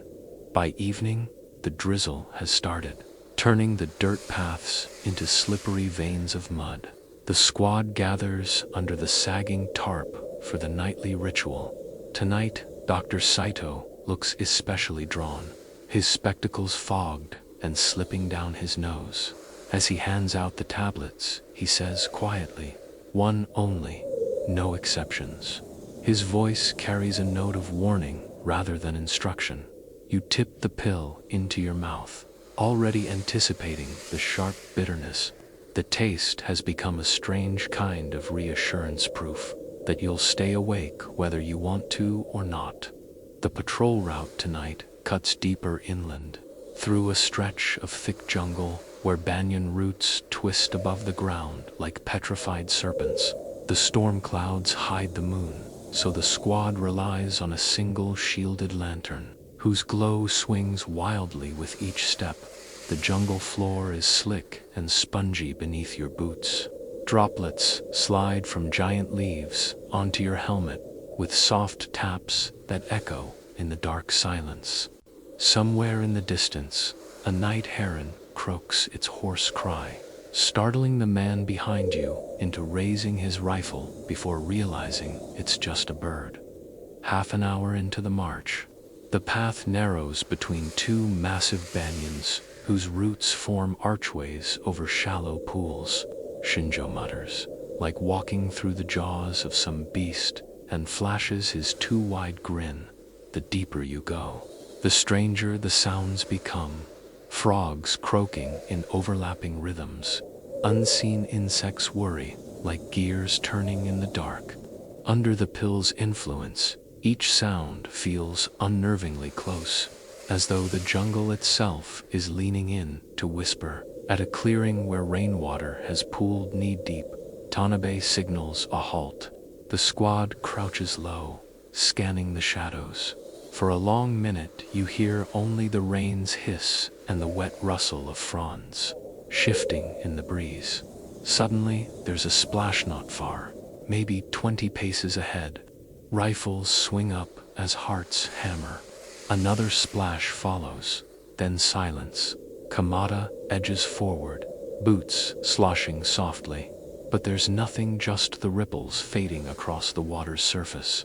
Tanabe signals retreat to the path, muttering, "Phantoms again." The patrol moves on, senses stretched tight as bowstrings. But no enemy reveals itself. Historically, veterans of Pacific night patrols often describe chasing ghost movements. In the mangroves, sounds or shapes glimpsed in lantern-flickered dark. Sometimes real enemy scouts, sometimes wildlife. Sometimes tricks of sleepless minds wound tight by stimulant haze. By the time you reach camp just before dawn, the rain has thinned to a fine mist. Your uniform clings cold to your back, yet your pulse still beats fast with leftover adrenaline. You sink onto your cot, expecting the exhaustion to crash over you at last, but it never comes. Your body feels both heavy and restless, like a tide held back by a dam. Beside you, Shinjo is scribbling in his notebook again, his handwriting jagged zigzags that nearly tear the paper. He pauses to flex his fingers, then keeps writing, eyes bright in the dim light. The cook rings the breakfast bell-thin rice, gruel, and a slice of pickled radish. You realize you're only vaguely hungry. The memory of needing food seems more distant every day. While you eat, you notice your hand trembling slightly as you lift the spoon, rippling the gruel like a tiny earthquake. No one else seems to notice. Outside, the dawn breeze carries a brackish scent of mangroves and sea spray. The horizon blushes pale pink against a wall of gray clouds as the island readies itself for yet another cycle. Day for digging, night for chasing phantoms. No hours left for dreams. The sea is calm now, smooth as hammered bronze. But the camp itself feels brittle like a rope pulled to taut. You rise from the cot slowly, though you're not truly tired. Your body moves on cue, but your mind seems a step behind, as if it woke later than the limbs it commands. Breakfast is a lukewarm bowl of rice, gruel bulked out with a few soggy strands of seaweed. You swallow mechanically, the grains feeling rougher on your tongue than usual. The faint scent of mildew from the bamboo walls blends with the smell of damp uniforms drying on ropes, and somewhere outside a gull screeches its harsh morning call. The work roster calls for clearing fallen palm trunks near the northern trench line, casualties of last night's gusty winds. Shinjo greets you with his usual grint, to wide, to quick, as he shoulders an axe. His sleeves are rolled up high, revealing forearms crisscrossed with tiny scratches, the kind you get when hacking through underbrush. You and Shinjo set to work on the trunks, swinging the axes in tandem. The rhythmic chop, chop, chop feels almost hypnotic. Each strike releases a damp, sweet smell of fresh-cut palm wood. Sweat beads on your brow, but never quite drips. The breeze dries it too quickly. After an hour of work, you pause to catch your breath, yet your heart doesn't slow. It thuds on at the same steady, high tempo, like a drummer ignoring the conductor's baton. Shinjo leans on his axe and begins to hum a military march too fast, too bright for the heavy air. A few meters away, Kamada stacks the cut logs with brisk precision, his movements jerky but tireless. You notice his shirt clings to his back in damp patches that don't seem entirely from sweat. His shoulders tremble slightly, even when he's still . By mid-morning the sun pushes through the haze, turning the trench water into blinding mirrors. The air grows thick, the scent of brine mixing with the faint tang of rust from the nearby gun pit. During a short break under the palm shade, you pull out your notebook again. The last entry is barely legible, a crooked line about hearing frogs in rhythm with your own pulse. You turn to a fresh page and begin to write. Mother, last night the jungle spoke in water ripples. I see faces in puddles now, sometimes my own, sometimes not. We laugh too easily at nothing. You stop, staring at the words as a drizzle starts up, blotting the ink into blurred smears. You close the notebook, feeling an odd mix of frustration and relief that the rain erased the confession historically. Diaries and letters from Japanese troops stationed on isolated Pacific islands occasionally mention hearing the jungle speak after weeks of combat and stimulant. Use descriptions historians now believe to be early signs of sensory distortion from sleep deprivation. At noon, the cook serves thin miso soup with a single floating sliver of radish in each tin cup. You drink it quickly, trying not to taste the metallic hint of rust leached from the pot. Hunger gnaws only faintly, like an echo instead of a true need. In the afternoon, the squad is tasked with repositioning a sandbag wall at the western perimeter, moving it a few meters inland to avoid tidal erosion. The sandbags are slick and heavy, but your arms hoist them almost eagerly. Still, you notice a persistent tremor in your fingers when you adjust your rifle sling, like your muscles are trying to vibrate free. As dusk approaches, a muggy stillness settles over the camp. Even the cicadas seem to pause. The lanterns glow faintly amber against the rising darkness, casting long, rippling shadows across the damp ground. The evening briefing takes place under the usual tarp near the medical tent. Tanabe's tone is clipped. Another night patrol to the northeast. Sector reports of unfamiliar tracks near the mangroves again. Dr. Saito hands out the pills slower than usual, pausing over each soldier's outstretched palm as though silently debating.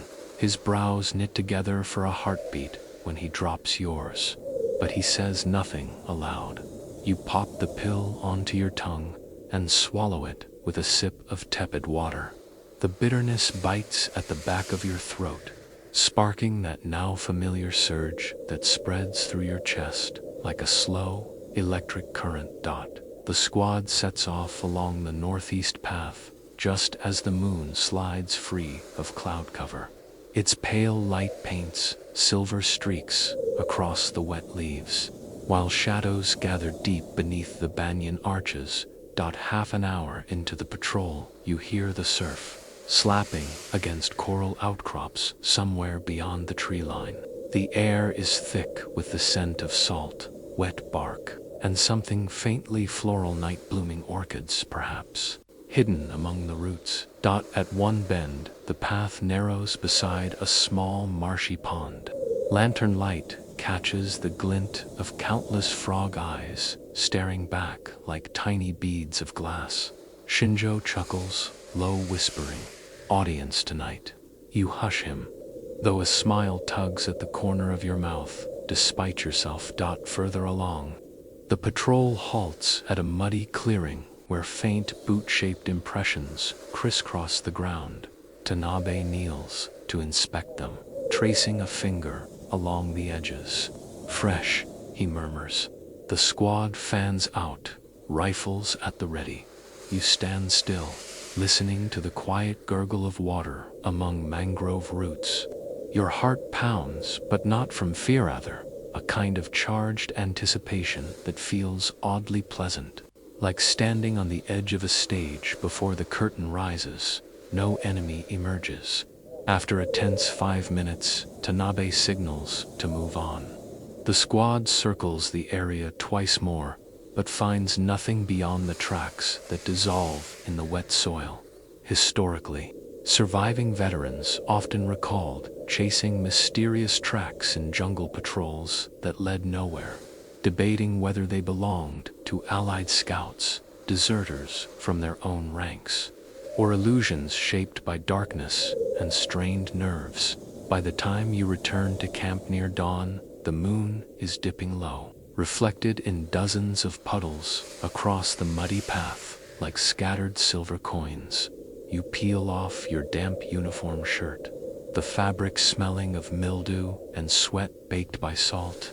As you sit on the cot to unlace your boots, your fingers tremble against lightly at first, then enough to make the laces slip from your grip twice.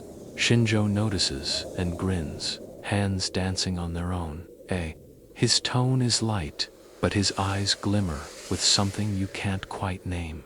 You laugh weakly and shake out your hands, then stretch onto the cot, staring at the bamboo ceiling as daylight seeps pale yellow through the canvas flaps.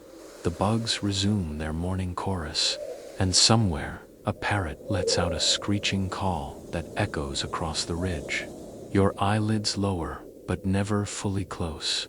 The thought of sleep feels like remembering a childhood game you no longer know the rules to.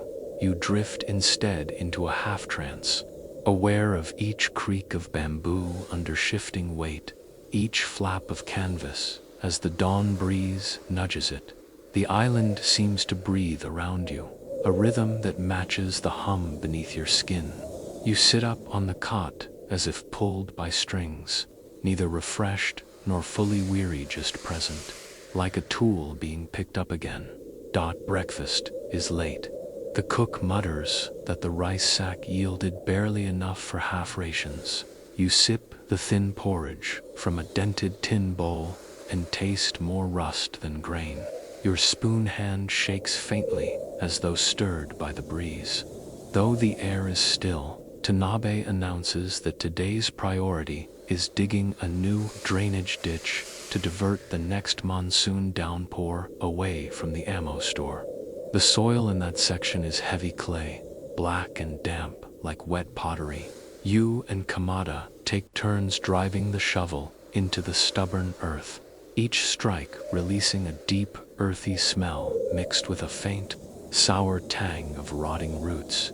Despite the back-breaking labor, your body feels mechanically obedient. Arms swing, back bends, legs brace, all without protest. It's as if the muscles have stopped requesting permission from the brain. By mid-morning, the sky lightens to a soft, pewter hue, letting brief shards of sunlight glitter off puddles in the trench. A lone dragonfly hovers near your shoulder, its wings catching the light like thin glass panes during a water break under the tarp. You overhear two lieutenants speaking near the supply tent. Tokyo insists stimulant counts as field ration. One says, "They'll count the men as rations next." The other replies darkly. The remark draws a dry chuckle from Tanabe, though his eyes stay fixed on the horizon. This exchange brings to mind a historical debate that continues even now. Historians still argue whether the Imperial Japanese Army officially listed Philippon as part of standard rations. Some archival shipping logs categorize it under medical field necessities, while others lumped the tins together with teen, sugar, and condensed milk items meant for daily consumption. By noon, the ditch is halfway finished. Your boots are caked with black mud that cracks like old paint when it dries in the sun. Shinjo hums a nonsense tune as he hauls another load of wet earth.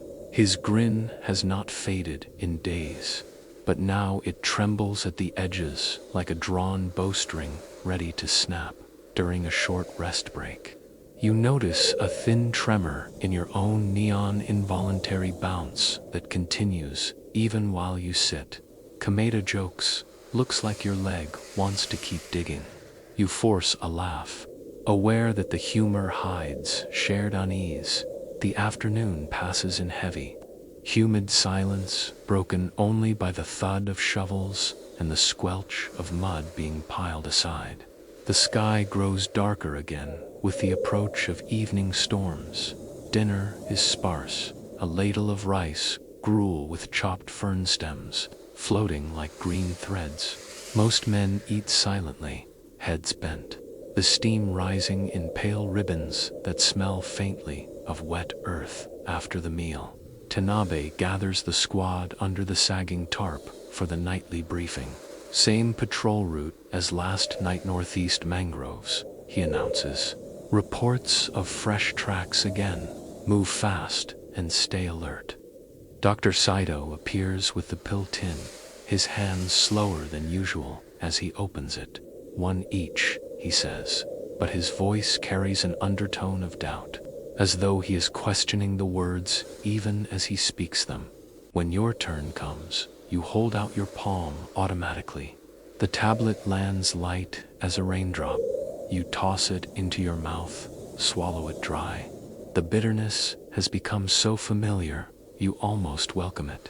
It's the taste of routine, of enforced readiness. The patrol moves out just as the rain begins, a fine mist at first, then heavier, drumming on helmets and rolling off ponchos in silver beads. The lantern's glow creates halos in the downpour, lighting each droplet like a fleeting spark before it vanishes into the mud. The jungle breathes out its dim perfume, wet leaves, crushed bamboo, a hint of brackish water. The air vibrates with the chorus of frogs, cicadas, and distant surf pounding the coral reef. Half an hour in, the pill's hum blooms again behind your eyes. The damp path glistens sharper under the lantern, every raindrop on fern fronds refracting light like a string of glass beads. At a low crossing where the path meets a shallow stream, Tanabe signals a halt.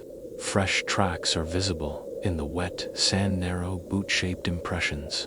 The edges still crisp despite the rain. "Not ours," Tanabe mutters. The squad fans out cautiously, rifles ready. Your own pulse quickens with a mix of apprehension and an almost pleasant surge of energy. For several tense minutes, you hold your position by a banyan trunk, eyes scanning the darkness. The rain slackens to a drizzle, allowing the moon to pierce the clouds and scatter pale silver over the clearing. A branch cracks somewhere ahead. Every rifle swings toward the sound. You hold your breath, finger hovering near the trigger. A heron bursts from the reeds with a screech, flapping skyward into the moonlight. Shinjo exhales sharply, muttering a curse under his breath. The patrol searches the surrounding thickets, but finds nothing beyond more scattered prints, leading nowhere historically. Similar incidents were recorded in Japanese patrol logs, mysterious tracks found near isolated outposts, often turned out to belong to Allied scouts long gone, or to deserters who melted back into the jungle, though in some cases, the tracks were likely illusions, born of sleeplessness and lantern-flickered shadows. By the time you return to camp near dawn, the rain has stopped entirely, leaving behind a fog that rolls across the lagoon like smoke from an unseen fire. You unlace your boots at the cot and discover your fingers trembling again, worse than the night before. They feel stiff yet jittery, as if they've forgotten how to be still. Shinjo sits nearby, sharpening his bayonet with slow, deliberate strokes that scrape rhythmically against the whetstone. The sound is oddly soothing and unsettling at once, like a lullaby hummed out of tune. As the first rays of sunrise pierce the mist, you lie back against the bamboo matting. Your eyes refuse to close, even though your limbs beg for rest. The line between waking and dreaming feels thinner now, stretched to a translucent thread, ready to tear. You stare at the thatched ceiling until the pattern of woven palm begins to ripple in your vision. Almost alive before you, blink hard to dispel the illusion. The morning bugle blows, harsh and metallic, and you realize you have survived yet another night without sleep. Your mind balanced precariously on the edge between focus and something darker. The sky is pale and cloudless, a washed-out blue that makes the lagoon shine like a polished blade. You wake sitting upright, again ever sure if you'd actually drifted off or just spent the night staring at the mosquito net. Breakfast is no longer called breakfast. The cook half jokes it's hot water with rice memory. The thin gruel barely coats the spoon, but nobody complains. Hunger has become more of a thought than a sensation. Today's duty is a weapons check before the next big night operation. Tanabe stalks along the line of soldiers, inspecting rifles with quick, clipped motions, pausing now and then to rub his temple as though he can smooth the tension away. Your own rifle feels lighter than usual in your hands. Perhaps you've simply grown used to its weight, or perhaps you've grown lighter in some part of yourself that used to feel heavy. You cycle the bolt and hear each metallic click more clearly than the waves beyond the trench. By mid-morning, the sun has heated the damp ground until a faint mist rises from the sandbags, carrying the sour smell of sea salt and mildew. You spend hours scrubbing rust off a machine gun barrel with a rag dipped in kerosene, the sharp fumes stinging your nose but keeping you oddly alert. Around noon, Tanabe gathers the squad under a patch of shade near the coconut grove. He speaks quietly, eyes shifting toward the horizon. Command expects an Allied push on the western ridge. Night assault tomorrow. Tonight we test the approach Route 3-hour trek up the ridge in full gear. A ripple moves through the men. Not fear, exactly, but a twitch of anticipation. For days, you've been patrolling only in the flat wetlands. The idea of an uphill night assault feels almost like a challenge. After lunch, another bowl of fern-studded broth, you volunteer to carry extra sandbags up to the ridge to reinforce a forward gun pit. The trail is steep and slippery, but you barely feel the incline. Your legs churn like pistons, sweat stinging your eyes but failing to slow you down. At the ridgetop, the view is breathtaking. The sea stretches endless and silver under the late afternoon sun, and dark thunderheads cluster on the horizon like watchful giants. For a fleeting moment, you imagine you're merely a hiker admiring the Pacific, not a soldier preparing for combat. Shinjo joins you with his usual grin, though it wavers at the edges. Imagine swimming all the way to that cloud line, he says, pointing to the distant thunderheads. You chuckle. Would drown halfway from boredom. Historically, these ridgetop positions often became the staging grounds for nocturnal assaults. Japanese doctrine favored pre-dawn strikes to catch the enemy in low alert, and Philippon was widely believed to give troops the stamina for such extended operations. By dusk, the sky glows copper red beneath the storm shelf. The air feels thick enough to slice, carrying the metallic temps of distant lightning. The evening briefing is held under the sagging tarp as usual. Tanabe's voice is taut with suppressed urgency. Night, march to the ridge. Minimal noise, stay close to the lantern. Dr. Saito distributes the pills more briskly than before, avoiding everyone's eyes. You tip the tablet into your mouth, chasing the bitter grain with a gulp of tepid water. The taste lingers, chalky and sour at once. But soon you feel that familiar thread of electricity wind through your muscles. The squad sets off as twilight fades. The jungle path climbs sharply. Roots serve as steps, damp with recent rain. The lantern's glow swings ahead like a pendulum, guiding the line of boots through the darkness. Half an hour in, your heart beats strong and fast, but not painfully. The pill's focus sharpens every detail, the glint of dew on a vine, the muffled clap of distant thunder, even the smell of wet lichen clinging to tree bark. Shinjo hums softly against some old cadet march, turned almost cheerful lullaby. His grin flashes whenever the lantern's light swings across his face, teeth stark against rain-darkened skin. When you reach the forward gun pit near midnight, the squad fans out to inspect the sandbag wall and camouflage netting. You crouch beside the heavy machine gun, feeling the metal's chill seep through your damp sleeve. Tanabe orders a simulated assault drill, a low crawl uphill toward the bunker line, then a sprint to the sandbag crest. You dive into the mud without hesitation, crawling fast as though your body is already accustomed to the command.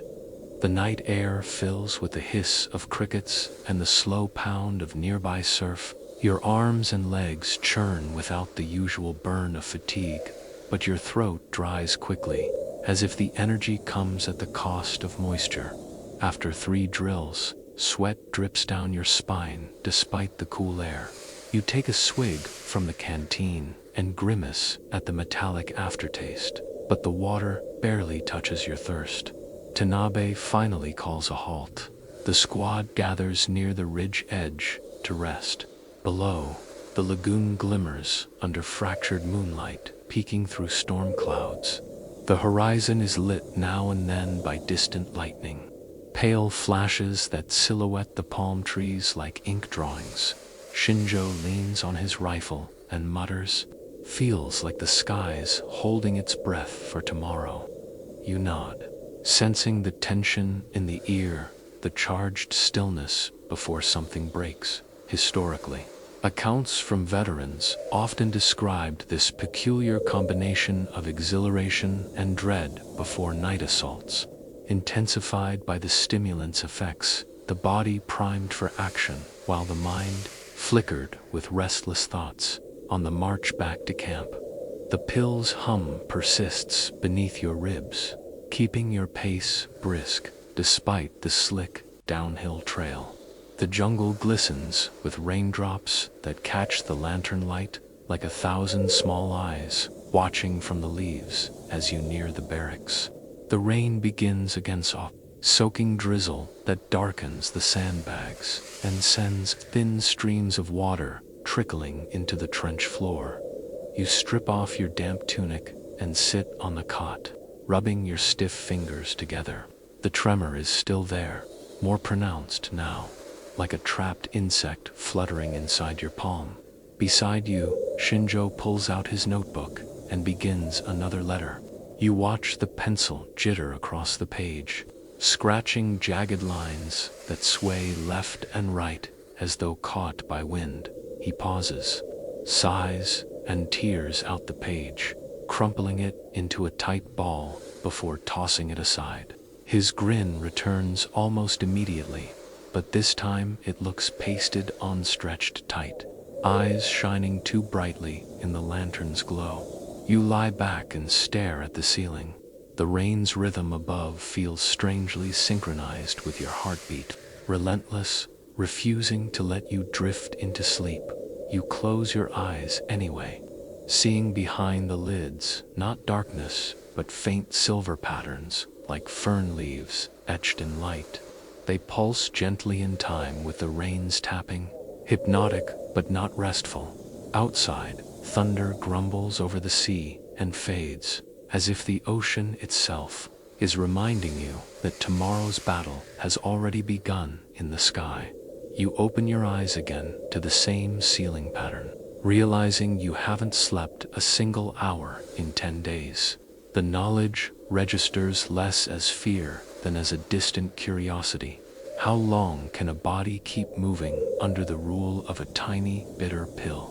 A bruised sunrise streaks of pink and violet peeking through thick gray clouds, as if the sky itself were tired but still trying to show up for duty. You rise without effort, boots hitting the damp floor before your mind fully agrees. The air smells of yesterday's rain and the faint, metallic tang of gun oil wafting from the weapon racks. Around the camp, there's less chatter now. Tanabe's voice cuts softly through the downpour. Hold your positions. No shots until we confirm. The squad waits in tense silence as the storm continues to hammer the ridge. By the time the rain begins to slacken, the horizon is only just beginning to pale with approaching dawn. No landing craft have come. No enemy has revealed itself. The descent back to camp is slippery, mud squelching under each bootstep. You nearly lose your balance twice, catching yourself on the rifle sling as your legs begin to tremble not from exertion, but from some deeper fatigue ignored to long dot at camp. Soaked and shivering slightly, you remove your helmet and wipe rainwater from your eyes with a gritty palm. The sky is streaked with a one pink glow as the sun struggles to break through the thinning clouds. You slump onto your cot, peeling off your sodden jacket with fingers that twitch enough to fumble at the buttons. Shinjo sits nearby, staring blankly at the wall, the rifle still across his knees, as though glued there. Your heart still pounds, a little faster than it should in the calm morning air. But you no longer notice the rhythm. It has become as constant as the distant surf pounding the coral shore. You close your eyes, hoping to snatch a fragment of sleep before the next order. But behind the lids, you see only jagged flashes of white, echoes of the storm's lightning imprinted on your mind, like afterimages on a camera plate. The lagoon looks like dull tin under the gloom, and the palms on the ridge droop heavy with last night's rain.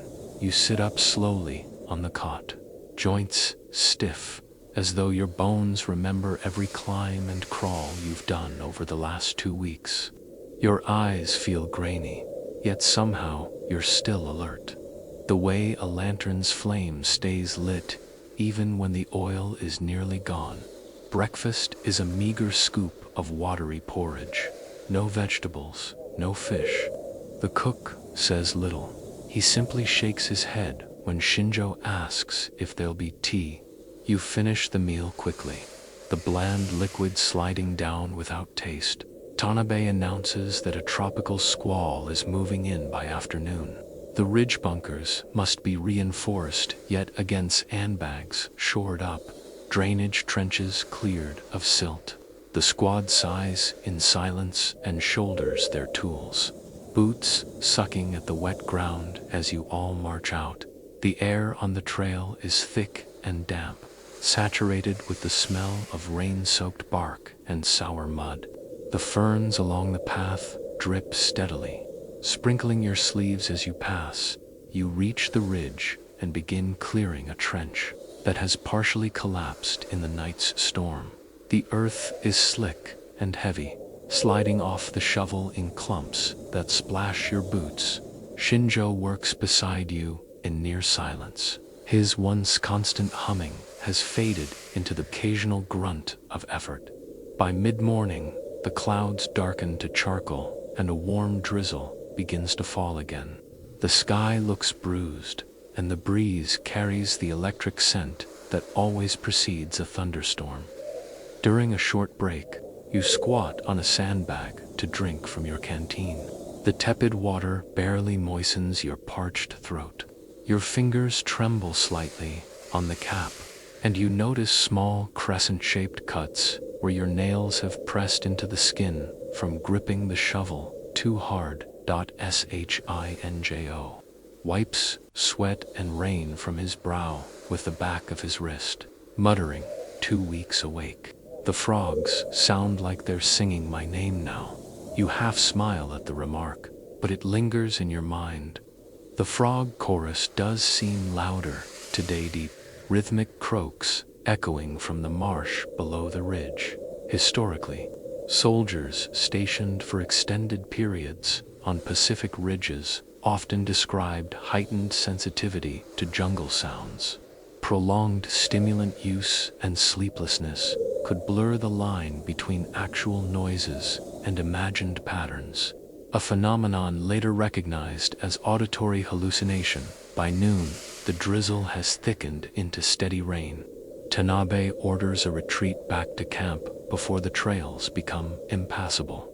The squad descends, shoulders hunched against the sheets of water, boots sloshing in muddy rivulets that rush downhill toward the lagoon. At camp, the men huddle beneath the sagging tarp for a late lunch of miso broth, watery and thin, with a lone fern leaf floating in each tin cup. Nobody speaks. The rain's drumbeat on the canvas roof fills the silence in the afternoon lull. You catch Dr. Saito quietly examining Shinjo's hands. The medic shakes his head and whispers something you can't hear, then pats Shinjo's shoulder before walking off. Shinjo resumes, staring at his boots as if nothing happened. As dusk falls, the storm finally eases into mist. Tanabe briefs the squad. Night patrol will be limited to the lower ridge due to the slippery conditions. Expect nothing but mud, he mutters. Dr. Saito distributes the pills again, his movements slow, almost reluctant. When it's your turn, his eyes linger on you for a heartbeat, as though silently asking if you really want it. You say nothing, tipping the pill onto your tongue and swallowing it with a dry gulp. The bitterness is sharper tonight, almost metallic. The patrol sets off as the lantern's glow flickers against the thickening fog. The jungle smells of wet earth, bruised leaves, and the faint sweet perfume of unseen orchids. Halfway to the ridge, Shinjo suddenly stops and points toward the tree line. Did you see that? He whispers. You peer into the fog but see nothing but the shifting gray. Probably rain dripping, you murmur. Though you find yourself tightening your grip on the rifle, Tanabe signals the squad forward, his silhouette barely visible in the mist. The pill's hum courses through you again, keeping your steps light despite the mud's suction. Your eyes strain against the dim lantern light, every shadow seeming to shift just out of focus. At the ridge lookout, the squad takes positions behind sandbags, slick with rain. The sea below is a darker shade of gray, rippled by the storm-fed wind. A distant flash of lightning reveals the lagoon's surface in brief, silver blue before plunging everything back into gloom.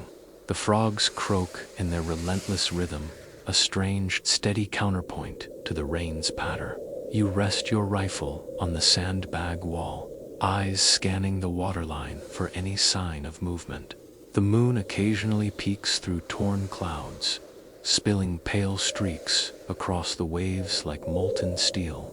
Hours crawl by in damp silence. Shinjo's breathing sounds quick but shallow. His fingers drum a slow beat on his rifle stock. Historically, such storm-punctuated ridge watches sometimes pushed men past their limits. Long periods of enforced stillness under stimulant alertness could make the smallest sounds seem threatening, and the shadows, of clouds take on human shapes near midnight. The rain slackens but leaves a rolling mist that clings to the ground. Tanabe finally signals the return march. The descent is treacherous. The trail is slick and carved into rivulets by the downpour. Twice you nearly lose your footing but catch yourself on a route.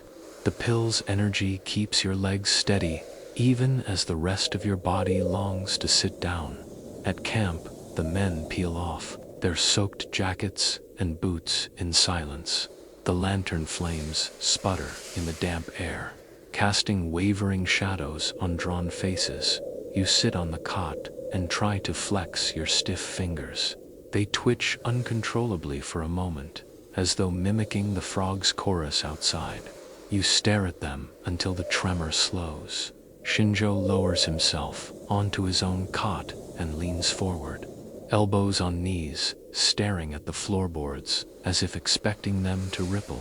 He mutters something inaudible, then lies back without removing his boots. The bugle will sound soon enough for another day's work, but for now the camp lies in uneasy stillness. The men awake in silence while the jungle hums around them. You close your eyes, hearing the frogs and the rain drip in the leaves above. Yet behind the lids, you see not darkness, but rippling patterns of silver threads, like moonlight trying to seep in. You open them again quickly, focusing on the worn canvas roof above. The night stretches ahead without sleep. Only the steady patter of rain and the low croak of unseen amphibians keeping you company. You rise from the cot as if drawn upward by a string, feeling your legs obey without thought. Your head feels heavier than your gear, but your eyes remain open, locked on the dim outlines of helmets hanging on bamboo pegs along the wall. Breakfast is barely worth the name. Half a ladle of lukewarm broth with a lone sliver of pickled radish curling at the edge of the tin cup. The cook says nothing, at all his lips pressed into a thin, colorless line as he ladles out the watery portions. Tanabe calls the squad together for new orders. Patrol starts later tonight. We reinforce the southern trench by midday storm runoffs, turned it into a swamp. Sandbags, timber, everything you've got. The men collect their shovels without protest. No one jokes anymore.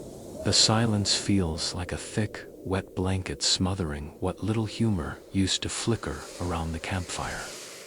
The southern trench is half filled with muddy water and crawling with crabs displaced by the recent rains. As you shovel, the mud releases a pungent smell of brine and rotting leaves. Each heave sends your shoulders aching, but your arms continue their mechanical rhythm, as though the motion itself has become instinct. Shinjo digs beside you with a vacant look, his sleeves rolled high, his arms spattered with wet earth. His grin hasn't returned. Now he works as if trying to reach some invisible finish. Lying beneath the mud, by mid-morning the sun struggles to pierce the haze, turning the fog into a dim golden veil. Mosquitoes swarm your damp neck, leaving welts that itch but go mostly ignored during a brief water break under a frond lean-to. You notice your hand shaking again as you unscrew the canteen cap. The tremor is constant now, like a shiver that no warmth can chase away. You drink the tepid water anyway, grimacing at the metallic temps. Historically, frontline diaries often mentioned this subtle but insistent tremor, an outward sign of stimulant strain compounded by dehydration and relentless tropical labor. Field medics sometimes misread it as malaria, onset before realizing it was a chemical side effect.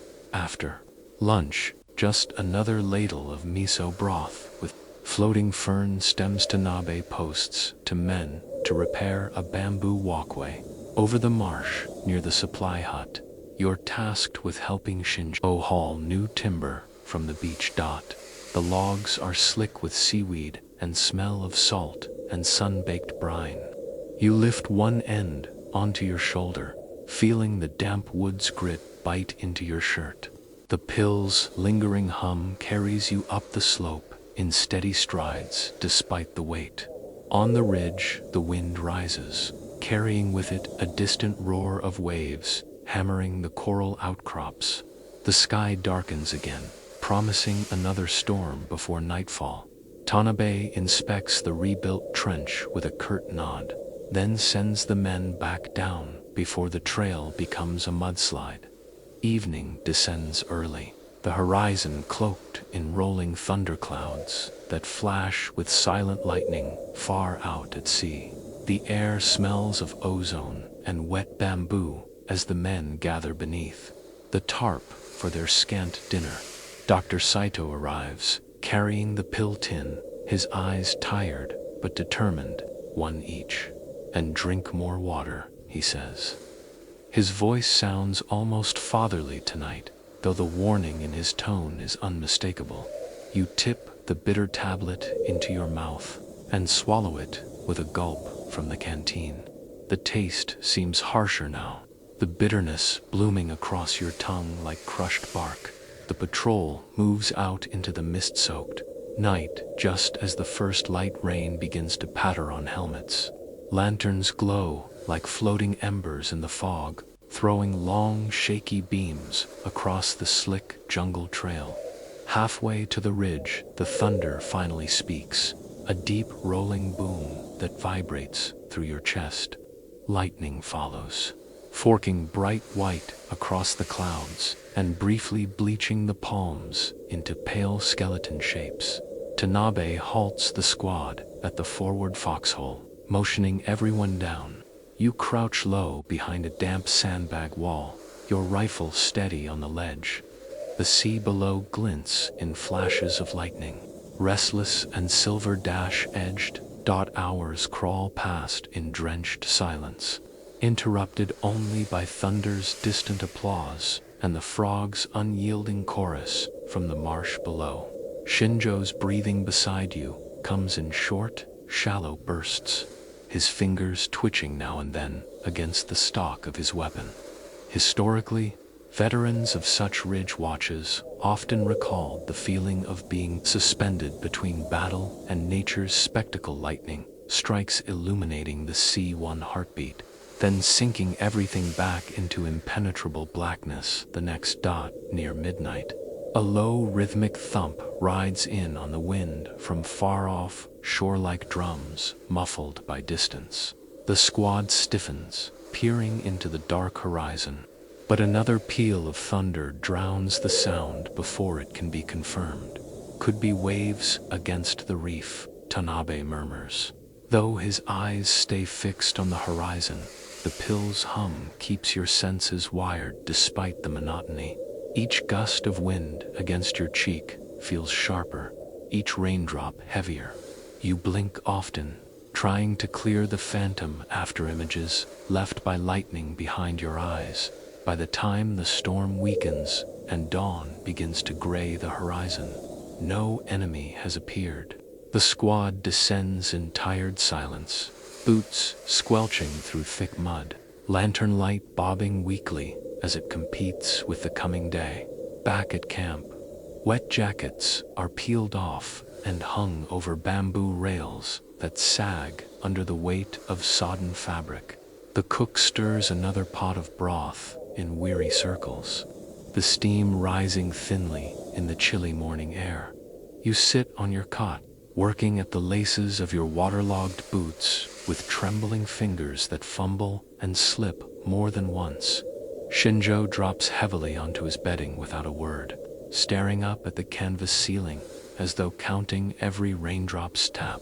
The bugle calls for the new day's duties, but to you it feels as though the night never ended, just stretched, its damp fingers into the dawn. You take a drink from the canteen, wincing at the metallic aftertaste that refuses to leave. The water does little to soothe the parched dryness that lives in the back of your throat now as you set the canteen down. You notice the faint vibration in your fingers again, like the echo of a drum you can't hear. It's constant, insistent, a reminder that your body is keeping a rhythm of its own, one you no longer control. The storm has blown past in the night, leaving the sky over the Pacific scoured clean except for a few streaks of rose-tinted clouds. The ridge still drips with yesterday's rain. Drops slide off palm fronds like tiny beads of glass and soak into the blackened sandbags. You sit up from your cot automatically, the motion as instinctive as breathing. Your eyelids feel dry and heavy, but they refuse to close. The usual hum in your chest is still there, quieter now, but persistent, as though the pill from last night never truly faded. Breakfast is late. The cook serves nothing but hot water flavored with a pinch of tea leaves, apologizing that the rice sack is empty. The men drink in silence. The faint steam rising from the cups smells more like boiled bamboo than any tea you remember. Tanabe's voice breaks. The quiet. Today, we haul the last of the ammunition crates to the ridge. Patrol to night double rotation. Be ready. His tone is even, but his eyes look hollow, rimmed red from weeks of lost sleep. The squad moves out at first light. You shoulder a crate of machine gun belts, its metal handles biting into your palms. The trail uphill is muddy from last night's storm, the air thick with the sweet rot scent of fallen fronds. Shinjo trudges beside you, his sleeves rolled up high. He doesn't speak. The humming that once kept pace with his steps has long since died, replaced by a tight-jawed silence at the ridge. The view is stunning, but bleak sunlight spreads across the lagoon like a sheet of molten tin, dazzling against the charcoal clouds still lingering on the horizon. A breeze carries the temps of sea salt and the distant hush of surf breaking against coral reefs. You and Kamida stack the crates under a camouflage net.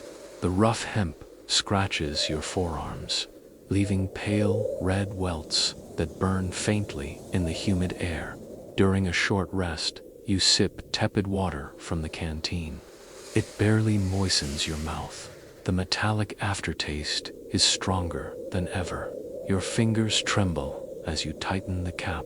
A tremor so constant now it almost feels natural. Historically, veterans remembered that by late 1944, stimulant-driven units on isolated islands often faced critical dehydration. Pills masked fatigue, but could not quench thirst or replenish salt lost to sweat. In the tropical heat, by afternoon, the sky clears further. Bright sun baking the ridge until the damp mud hardens into cracked crust. Tanabe orders the squad to dig fresh drainage lines around the forward foxholes to keep the next storm from flooding the gun pits. You work the shovel steadily, the blade slicing into the dry crust and exposing the dark, damp soil beneath. Each swing makes your shoulders ache in a dull, distant way more like memory than pain. Around mid-afternoon, Dr. Saito climbs up to the ridge, carrying his field kit. He checks on a soldier who has been coughing all morning and quietly reminds Tanabe that the men need more water than the supply can afford. They'll drop from heat stroke before battle even starts. You overhear him say. Tanabe only shakes his head. By sunset, the trenches are complete. The squad gathers under a frayed tarp near the gun pit for a brief meal, bowls of thin miso broth, each garnished with a single sliver of pickled radish scavenged from the last crate. The evening air cools as the sun sinks behind the ridge, staining the clouds blood, orange, and purple. Lightning flickers faintly on the far horizon, hinting at yet another storm waiting offshore. Dr. Saito arrives with the pill tin. His hands linger on the lid a moment longer than usual before he opens it. One each, he says quietly. Stay hydrated if you can.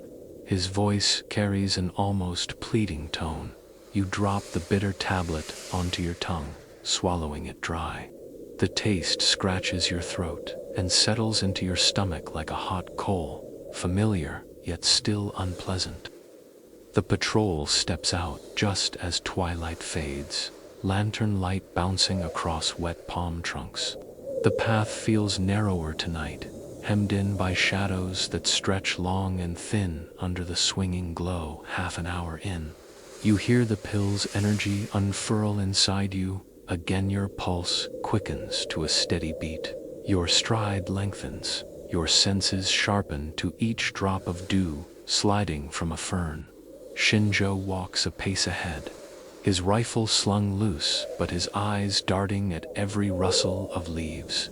You see his fingers flexing on the stalk as if rehearsing a motion. He cannot stop. At the western ridge, look out. The squad fans out behind the sandbags. The moon rises pale and full between torn clouds, laying a silver path over the restless lagoon.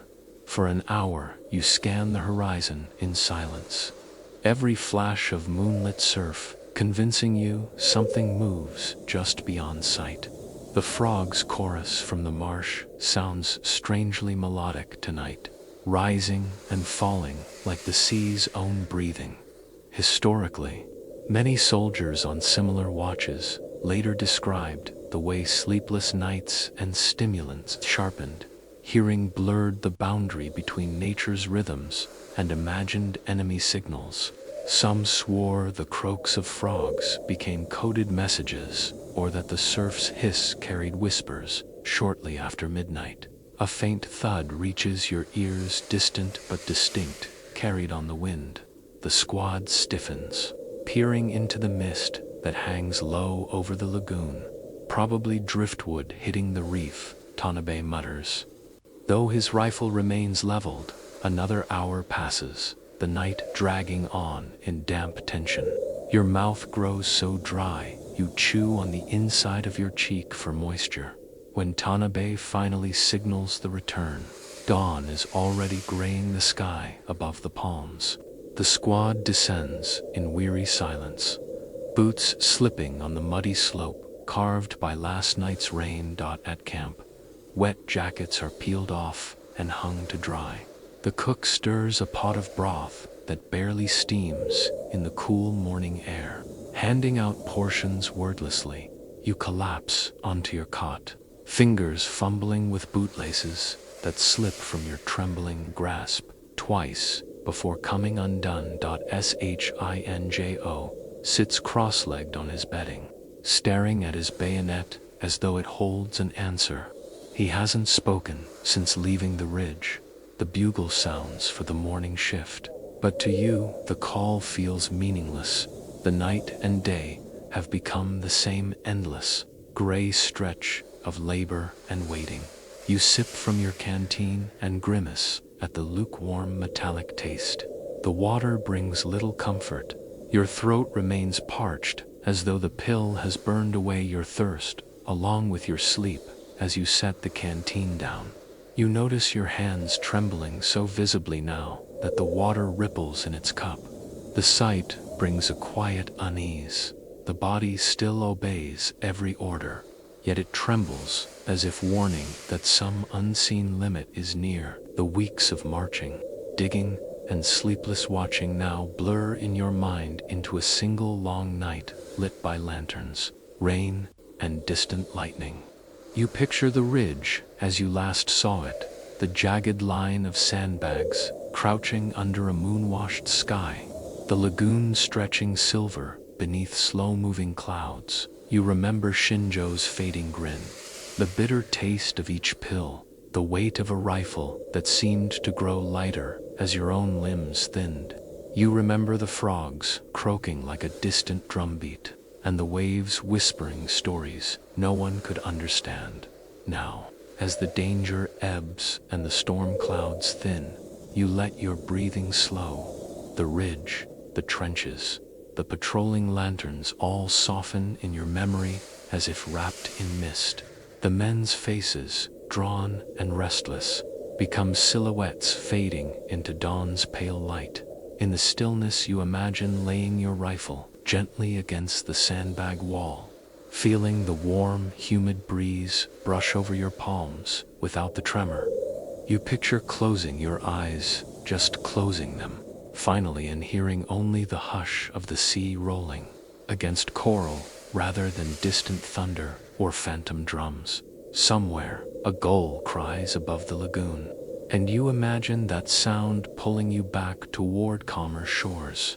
You picture yourself stepping away from the muddy trail, away from the pill tins and the sleepless eyes, back to a quiet beach where waves lap at clean sand and the horizon holds nothing but soft colors of a Pacific sunrise. You let that image linger, warm and slow, until the rhythm of your breath matches the rise and fall of the sea.